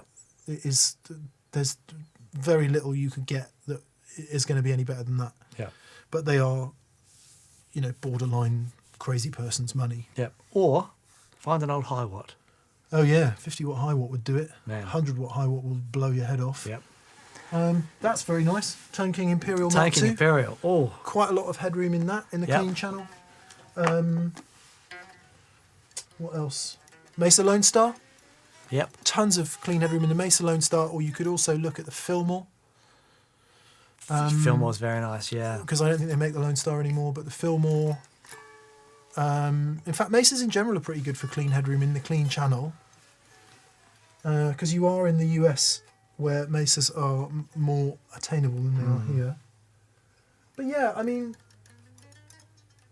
for a simple answer, something that's easy to find and is really good value for money, Hot Rod Deluxe. Hot Rod Deluxe, absolutely. Yep. Brian Garcia, how about a video on influences or styles you discovered for yourself, but opposite of what you usually play? I wanted to be Lindsey Buckingham and Davey G, but found I'm more naturally creative with ambient music a la Andy Othling. Oh, wow. Interesting. Oh, man, I just wanted to be Steve Vai as a kid. I can't play like him for toffee. I've got some recordings of the band I was in, which I mentioned on the video, like my first band when I was 16, and it's all dive bombs and shred-tastic. And that stuff was so much fun to play, Yeah. But yeah, man, I haven't played that stuff for years and years and years. It's interesting, isn't it? So, Dan would typically play general sort of rock and pop music, but recently you're really going in a jazzy direction. Yeah. So you studied jazz, you played a lot of jazz down the years, but is it fair to say that now you're really serious about it? Now I'm hearing it. Yeah. That's the difference. I've was a gigging musician for, 30 plus years, and they were all just pop gigs. And I loved it. It was great. Playing, loved the songs I'd play. It was wonderful.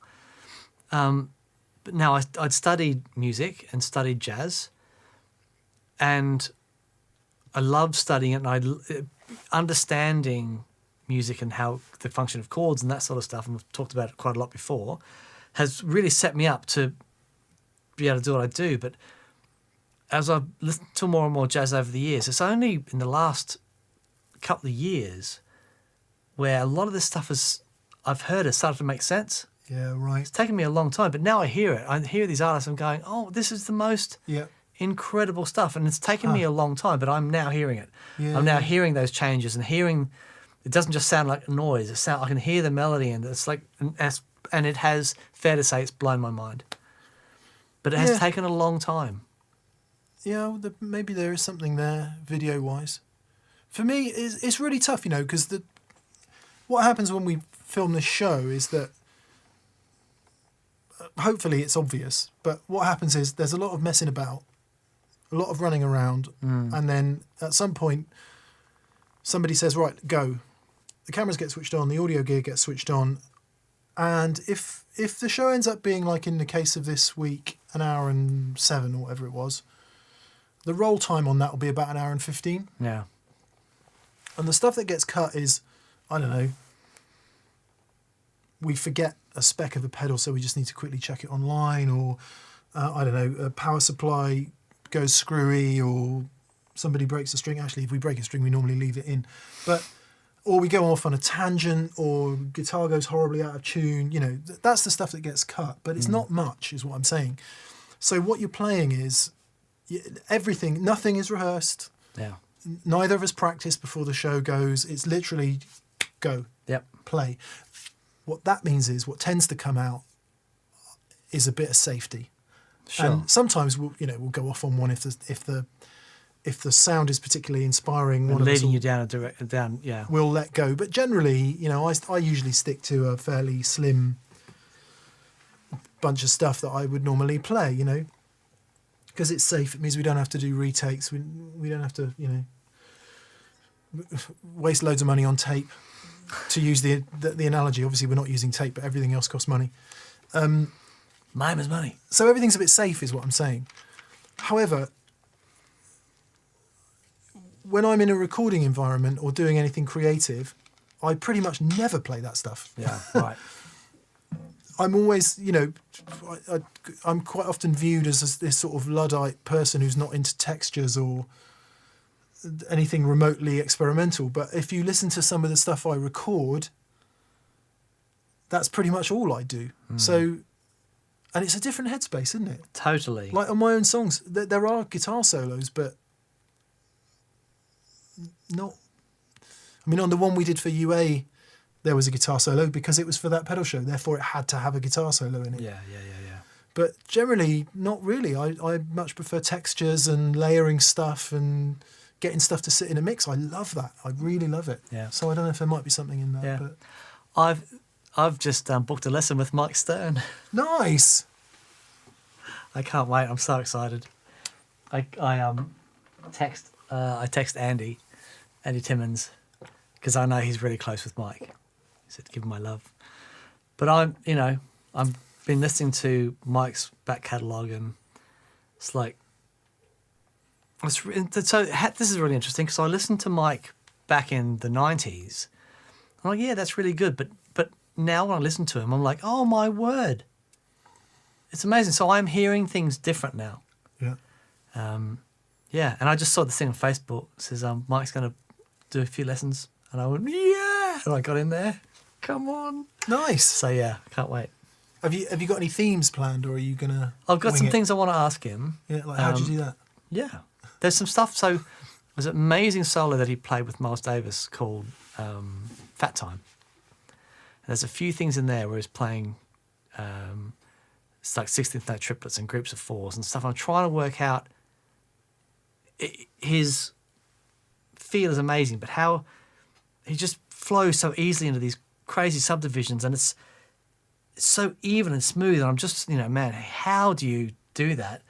But then there's stuff like, his jazz knowledge is unbelievable, but his swing with really quick lines is just, I can't get my head around it. And it's all melodic and, I hear a lot of guys and they're amazing. A lot of guys can sound like they're playing scales. But listen to Mike and it's like, because that swing thing he's got, everything just like flows. It's just sounds more natural. Man, it's just yeah. So yeah, it's gonna be a fun hour. I might just fanboy for an hour. Yeah, but how'd you do that? Yeah, no, but how'd you do that? That's what I'd be saying. Cool. Have you played around with the impact of pots, especially those that more closely resemble the old Central Lab pots, says Zach Hobbs Music? Pots with what? Guitars.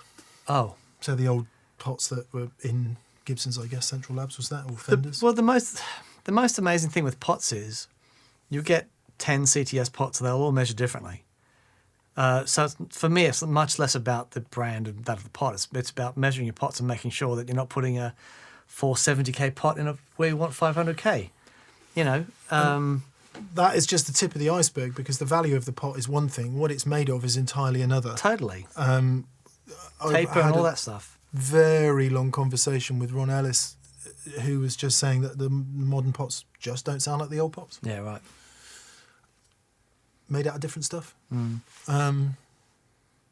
Doesn't make any sense, does it? Because as an electrical value, it should just be... It's just resist. Should just be that. But what have we got? We've got electrons.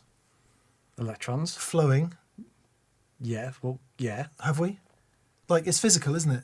It's physics, yeah. It's not digital simulation.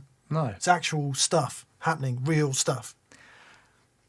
Absolutely. You see what I'm saying? Yeah, totally. See what I'm saying? Down the rabbit hole there. See that? Subatomic particle, straight through you. Yes. Yeah. There's another one. Yeah. It's all, So yeah, I haven't, because I don't want to know. There's some stuff about tone I don't want to know. Yeah, because it's... And the older you endless. get, like... Going down the Strat rabbit hole, I just found out a load of stuff I really didn't want to know. Yeah, right. Because I found out that it's going to cost me 20,000 quid that I don't have. That's what I learned through the Strat rabbit hole. Yeah. Do I want to hear any more really lovely old vintage amps? No, I don't. Yeah. Because it's going to cost me a load of money and I don't know a good tech. Yeah, right. So I'll just put up with me rubbish modern amps. Because they work and they sound fine to me. Yeah. I've been recording with the Matchless at home, and I've had a couple of other amps I've plugged into, but gee, man, that Matchless 15 watt mode into the greenback ISO cab. Good stuff. Well, interestingly, on the ISO cab, Spiros Papageorgiou from Europe, Spiros Papageorgiou, says, "Hello, legends. I was inspired by your recording at home episode, and I will now buy a Grossman ISO cab to record heavy guitars for my EP with my Rectoverb, Boogie Rectoverb 25. Any suggestions on ribbon mics? Thanks." Yes. Go.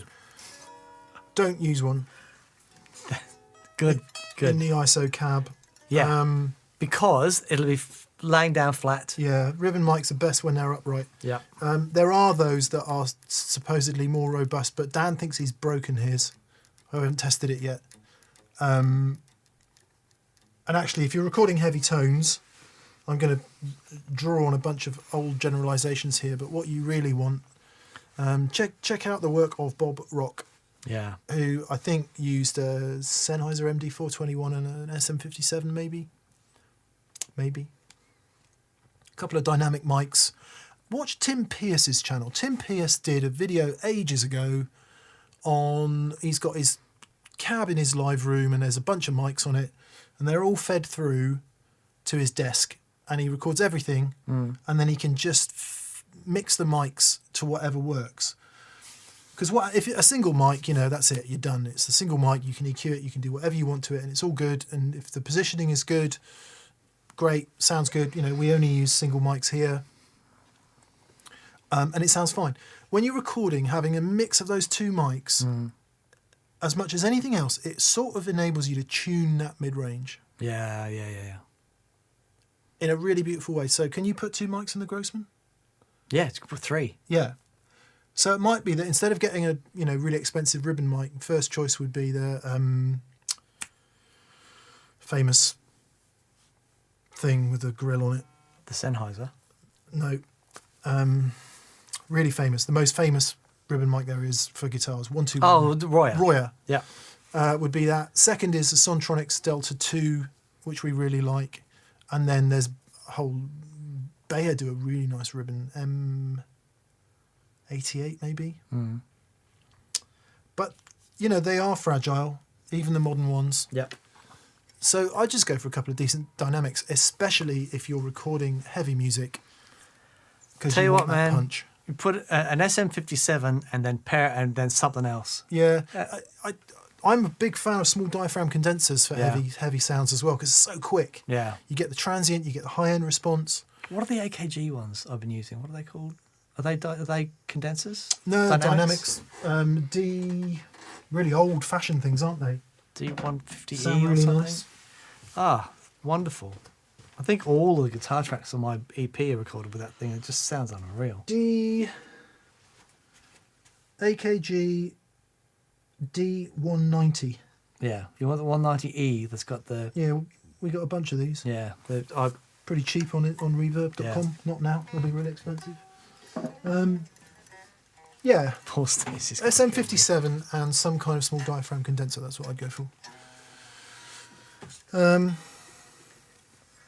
Yeah, good luck. And again, Jacob Pozaki said, I'm loving my tone thanks to you two. Been on a DIY recording kick the last while and I'm happy with the results. How do you like the OC18s, Austrian Audio OC18s? Colour box or lunchbox as an entry point with preamps? First of all, we absolutely love these mics. Far out. Listen to the tone of the last couple of shows. For anyone not familiar, I'd never heard of Austrian Audio. And a mate of mine works for the company that distributes them in the UK.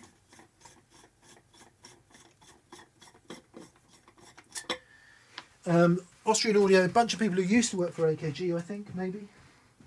And cover your eyes. Put it over my face. Thanks. And it is basically, I think it shares a bit in common with a vintage type. I'll go back here. I think it shares a bit in common with a vintage type AKG C414, which is a really sort of industry standard studio mic. So it is a large diaphragm condenser, which you wouldn't necessarily associate with guitar amp mics. Normally you might be using as we just discussed, a dynamic mic or a smaller diaphragm. However, what we're after at TPS is all the sound. We want all the sound. And we're not worried about too much bass. We're not worried about all of that. So we do use the Sontronics Delta 2 ribbons, which are really great, lovely. What I'm really enjoying about these is just a bit of... We've got all the transients. Yeah, that's just superb. And all the high-end response and everything without having to do too much EQ.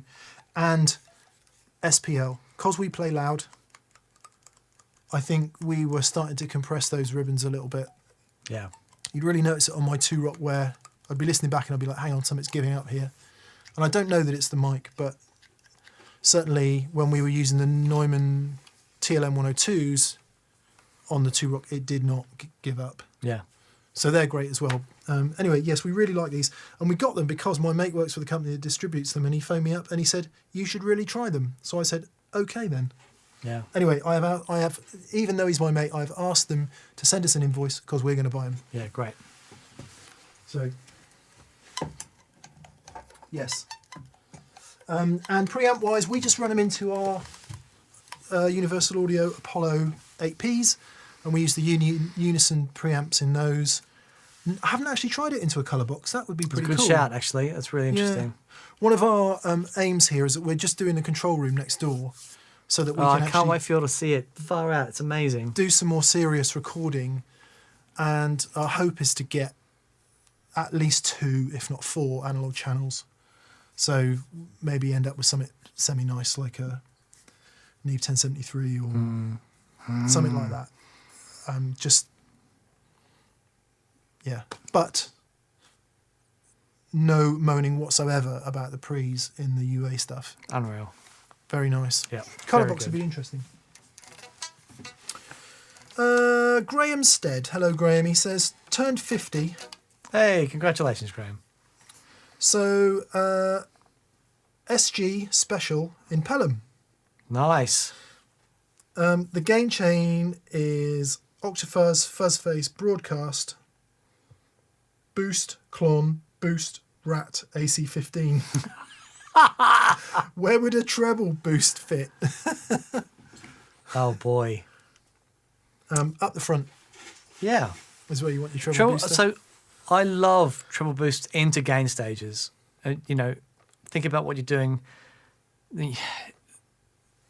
They used to be primarily used in front of cranked amplifiers for boost, because the amplifier was limiting so much that a normal overdrive pedal, full frequency overdrive, wouldn't really give it any lift. Whereas a treble booster, which is boosting specific upper mid frequencies, it conserves energy by limiting the bottom end and really pushes those mid frequencies in huge amounts, and just works so well with limiting of a valve amplifier. Same concept works with an overdrive pedal. One of the best sounds I had was my Keeley Java boost into my hot cake. Okay. That when I was gigging the AC30 loads, oh man, it would just sail over everything. It's beautiful. So yeah, right at the front into overdrives. Lovely. Yes, obviously you've got a bit of a potential compromise with your fuzz if you want the fuzz after your volume pop, but yeah, as always, solve one problem, create another. Travis Crown. Hello, Travis. Thank you for your question. He says, Mick, I took your advice, dropped a few ODs and added some effects. Added an Alexander Neo flanger, Nice. collider from Source Audio, and a Deja Vibe. Thank you for the recommendation. Very good. Nice. Very Yeah, good. I guess we Travis probably asked us last week about overdrives and probably had about 15,000 overdrives, and we probably said chill on the overdrives. Yeah. Tough love. Roger Newport. Hi, Roger. He says, hi, both. What's the difference between using a mix control on a compressor and simply using a lower compression ratio? The mix controls blending in the original signal with the compressed signal. The lower ratio, simply what that's doing is, right, your signal comes in and it sets a threshold. And after the threshold, it says, how much am I going to compress? So let's say you've got a 4:1 ratio. It means, let's say you've got 4 dB of gain over that ratio. Well, it's going to compress it by 3 dB, so I'll only get a 1 dB boost, right? That's a limiter. Basically, is like a 10-to-1 hard. That's limiting. Compression gives you the option like a 2-to-1. It's going to limit the frequencies in a ratio of 2-to-1. So if you've got 4 dB, it'll limit at 2 dB. So what you can do is you can get a really hard compression, like limiting, and then mix that in conjunction with your original sound that has no limiting at all. It's just your direct sound. So yeah, very different. Barber Tone Press was the first compressor I ever saw do that with. It's very clever. Would a 4-to-1 ratio and a 50-50 mix be the same as a 2-to-1 ratio and 100% wet? No, because if you're 100% wet, all of your transients are going through the compressor. So you can have a 10-to-1 ratio with a 50% mix. You're just going to get all the transients, but then loads of compression. Yeah, it's very different. Tobias Vogelgesang. Tobias Vogelgesang. It'd help if we shouted it, I think. Hi guys, my setup is dry pedals into a Messer Lone Star Special using both channels, into an Orange 412. Nice. The slave out from the Lone Star, wet pedals into the FX return of an Egnator Renegade 112. Lovely. Is that good and safe? Oh, totally. Yes. Totally. That's how Andy Timmons does it. Yeah. Magic. Well played. Rumi, let's talk about effects, baby. Let's talk about circuitry. Let's talk about all the good tones and the bad tones that may be. Let's talk about effects. Very good. Is that what he's written down? That's what he's written down. That's very... Okay, I like Nice that. one, Rumi. I thought you were going to go, Rumi, Rumi, Rumi, Rumi. John Hubbs. Hi, John. I forgot to ask. What fuzz should I play my first E5 chord on my new telly? It's G, this chord. With the extra, whatever that note is in there. Fifth. Yeah. So it's just it's that G chord.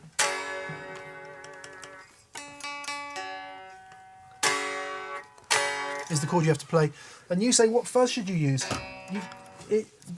Fuzz is not for that chord. Yeah. It's all right if you do that chord, it's all right, but if you do that, It's not jazz, mate. no, it's just fifths. I'm joking. 1 5 1 joking. 1 5 1. Yeah, fuzz is not for that chord. It's crunchy, Americana. But seeing as you're saying, is it your JHS Bender, your Super and Crimson, a modded Jimi Hendrix Fuzz Face, and a Fjord Odin? Nice. I don't know what the Odin is, but of all of those, the one that's most like a Mark 1 tone bender. Yeah. Very good. Brad Schultz. Hello from Orlando. Hello to Orlando. My JHS Tremolo flips the phase in my wet amp. Man, that's so frustrating. Why? Can I use a humdinger in the loop Why? with it to fix that? If so, does placement of the humdinger before or after matter? You absolutely can use the humdinger in the loop to fix that. I would put it. It doesn't really matter. So the cool thing about if you've got it in a loop and it flips the phase, you can put something else in the loop that flips the phase.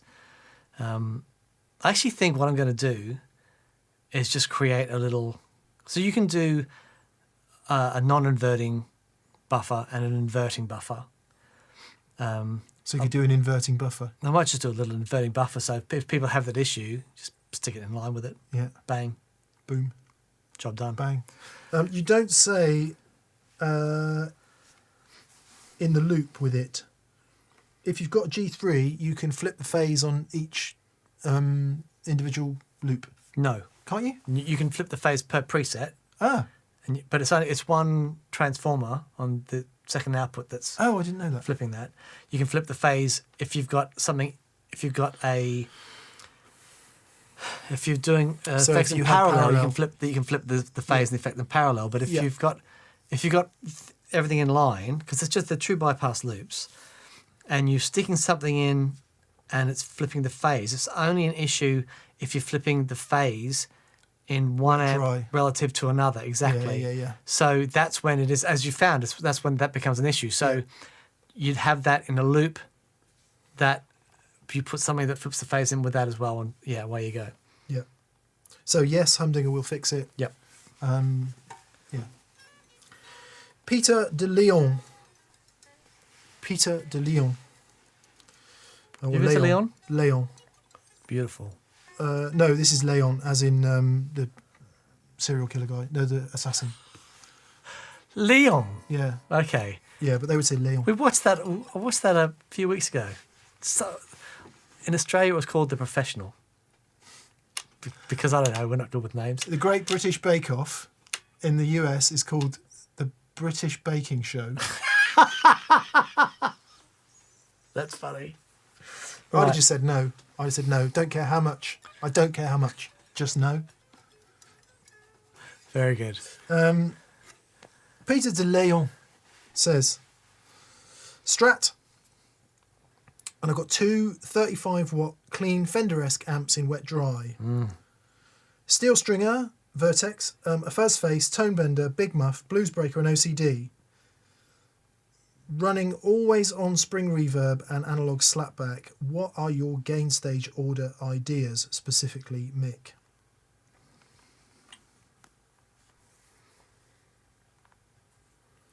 Well, first off, the fuzz face has got to go first, because you want that.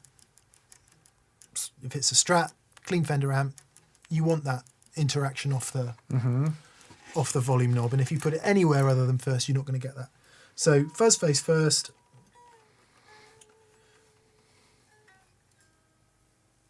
I personally would put your other fuzzes next. I mean, I'm guessing you don't run two fuzzes together. That would be awesome, but probably a bit messy, so it doesn't really matter.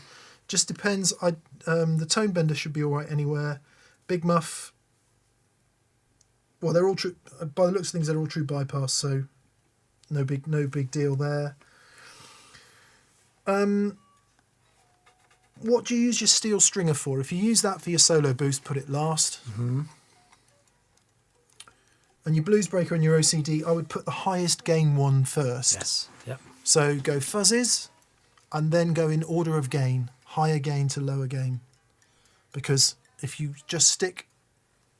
keep stacking it up and the gain gets higher, by the time you've got the very gainy pedal at the end, all you've got is mush city. So I personally would go fuzz face, tone bender, big muff, blues breaker, OCD, steel stringer. Lovely. Yep. Concur. That's a lot of pedals. I'd probably lose a couple personally. Or at least what Dan and I tend to do is you've got your pedal board and I don't know whether it's 3 or 4 gain stages, and if you're in a big muff sort of mood, swap out the swap out the tone bender for a muff and vice versa. That's what I tend to do. But yeah, cool though. Blimey, that must sound mega. David Burke, hello David. Hey mate. It's been a few weeks since I sent some love. Ah, bless you. Thank you, buddy. We don't mind, man. Thank you very much. Thank you very much for your kindness. He says, I've got a Hamer USA Newport with Seymour Duncan Fat Cat humbucker size P90s. The Wicked. best sounding P90 guitar I've played. They can be great. The orange sparkle finish makes it sound better. Have you ever played Hamer guitars? Yeah. I still like Hamer guitars. I've seen so many pictures of them. What's the guy's name? The guitar player from... Oh yeah, that looks really cool. Oh wow. Yeah, nice. So hang on. Oh no, not available. I'm going to say, because Hamer disappeared, didn't Yeah, it? they did. There's a really famous guitar player, had hundreds and hundreds and hundreds of guitars. Rick Nielsen. Rick Nielsen, yeah, because he was a big Hamer fan, wasn't he? But I've never played one. Yeah, really nice. Yeah. I forget the name of the guy. I spoke to the guy that was the sort of main dude there a few times when I was Mr. Hamer? in Guitar Magazine land. No, not Mr. Hamer. Hamer. Rick. Can't remember. No. Nice. Enjoy that, David. David Scott, what are your thoughts on adjusting pickup height? Keep up the great work. Yes. Think about it all the time. Yeah. It's fundamentally important to the sound of the guitar. Absolutely. And the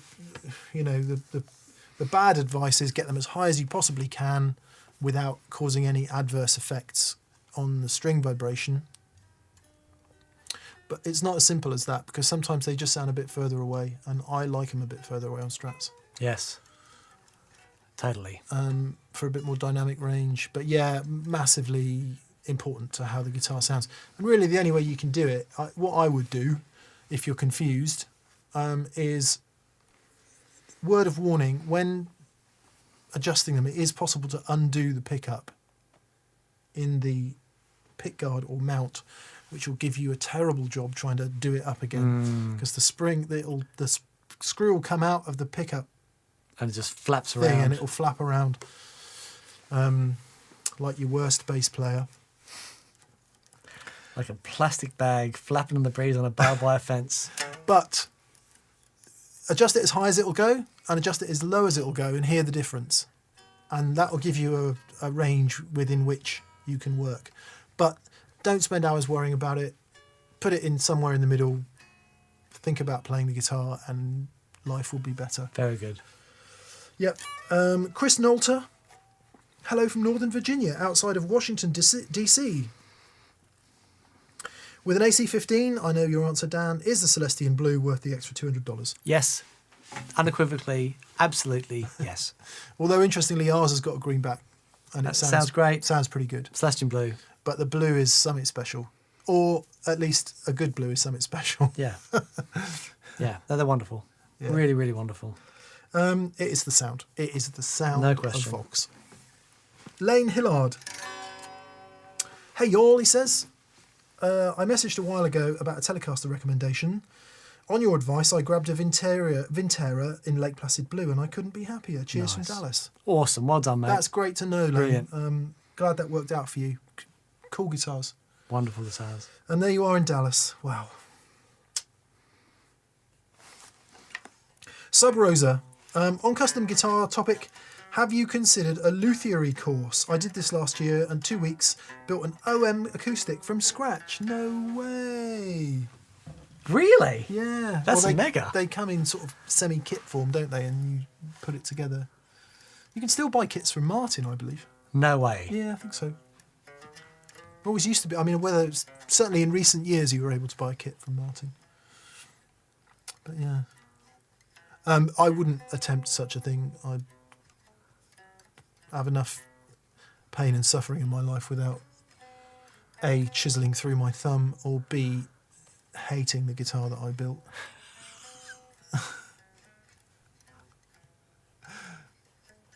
I imagine things like that are probably quite good psychologically for some people because they sort of take you out of the humdrum of the daily.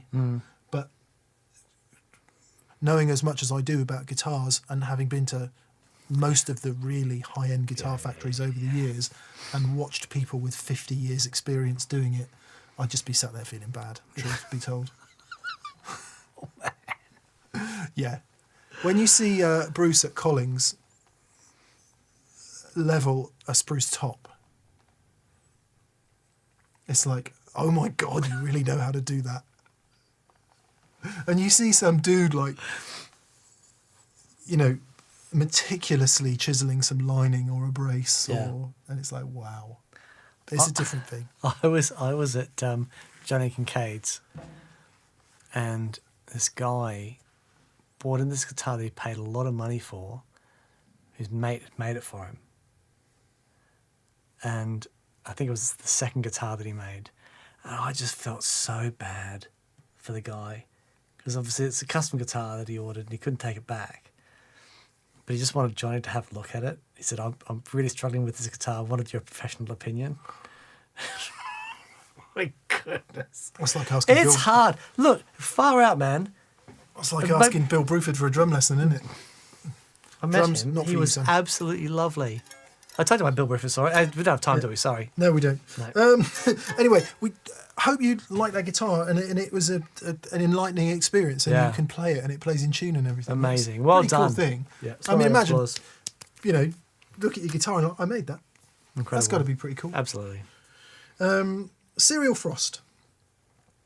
I decided on the Streamliner Centre Block Junior for my Filtertron guitar. Thanks for the input. Very good. Dan, how's the Bronco treating you? Debating on it or a Mustang? Oh, the bass. Yeah. You know what? It's fun. It's fine, but there's no tracks that I've recorded with that can I use properly. It might be really good with some decent pickups in it. Because Bronco basses are old, right? Man, what's his name? Rocco Palladino. Yes! Plays an old Bronco, and his bass sound is monstrous. Mega. There's the sessions from Real World coming out with Scott McKeon's band, and Rocco's playing bass on that, and Jeremy Stacey's playing drums, and it's like, oh my god. Yeah, it really is something else. So, you know, I've had Mark come in with his jazz bass, Mark Kilminster, come in and play some tracks. I did some stuff with the P bass, and they just sound infinitely better than the stock thing. But it's like, was 180 quid or something. I forget. I'm going to look at changing the pickup in it. Yeah, I think that would remarkably, and same on a with a Mustang bass. There's something about the sound of a shorter scale bass. It is fun to play. Yeah, it's a lot of fun to play. So I'm going to try changing the pickup. It's an interesting mix as well, because they tend to sit a bit more middly. I always think right, a bit more middly. So if what you want is that, thunderous, get out of my way, P bass, rock solid core to your music, then a short scale bass is not the thing to buy. Yeah. But they are such a cool sound. Yeah. Such a cool sound. I don't think we know enough about it to say whether you should go for a Bronco or a Mustang, do we? No. We're just not knowledgeable enough. Stevie Boy 444 says, I decked my floating Strat for stability, but I like the sound of it more without the extra 2 springs. Is it just me? Nope. It's not just you. It makes a massive difference. Interesting, yeah. A couple of things. Well, first of all, the springs do make the guitar sound quite different. It's almost like a reverb tank, weirdly. So they do make it sound quite different. The physical aspect of the bridge sitting on the guitar makes it sound different. Right. And I think it's fair to say that if you want that classic springy, light, airy, beautiful classic Strat sound, it really does have to be up a bit. Yeah. It needs to float a bit. If you want the sledgehammer Strat, which is what I like about Strats, it's kind of got to be on the body. Right. I think. But you all those things, probably more springiness, airiness, all those things, I suspect, with it up. So no, it's not just you. It's not just you. You could, Stevie, try some different springs. I thought this was complete phooey, but I tried some true vintage springs and they sound different. Wow, that's amazing. They sound different. Sorry, they do. Sonny Allen, sorry for the cryptic chat earlier. I was bothering Dan over selling me butters. Okay, so I was going to sell Butters to fund the purchase of my 65. When it came down to it, I couldn't let it go. Butters is the most astonishing guitar, and it sort of completes my... Because I always wanted a 52. You complete me. Yeah, totally. And with I've got, Red, Butters, and my 65. I'm like, that's all the Telecasters I really want. They're just all the sounds that I love about Telecasters are in those guitars. So yeah, I'm very, very happy. Nice. Okay, that's us. Thank you. Yeah, thank you, everyone. That was great fun. No way, Jeff McCurlane's on here. Really? Yeah, unless it's a different Jeff McCurlane. But, yeah. Yeah, cheers, everybody. Just trying to make sure... yeah, I don't think we've missed anything. Thank you, BV, of course, for being such a legend. Thanks so much. Thank you so much, mate. Yes, thank you, everyone, for being with us. We'll be back next Monday. What's the show this week? Oh, yes, it is. This is a fun show. Matt Lloyd, if you're watching, this is for you. It is 2 Prince of Tones versus King of Tone. Yeah. Just fascinating. Yep. It is slightly annoying for anyone who wants a King of Tone that you've got to wait over 2 years for it. Yeah. The Prince of Tone is slightly more available, so in theory at least, it ought to be the same. Yeah. And Dan, how the same was it? It was really not the same. Not the same at all. So, enjoy Analog Man-Shaped Silliness this Friday on Das Pedal Show. Indeed. Yeah. We are trucking on with our plans for new and exciting things. As the next time you see us on a proper show after Friday, the damn screen won't be here anymore because we are lightening up. Things are looking good in the UK, with due respect to the bits of the world where it really isn't looking good. Yeah, we've both had our first vaccinations. Yeah. So with that in mind, we're very excited about being able to have humans back in here. Yeah. Start Oh, making man. some music. So much fun. And having some fun. Yeah. Awesome. Thanks, everyone. Have a fantastic week, and we will see you soon. Okay, goodbye. Bye.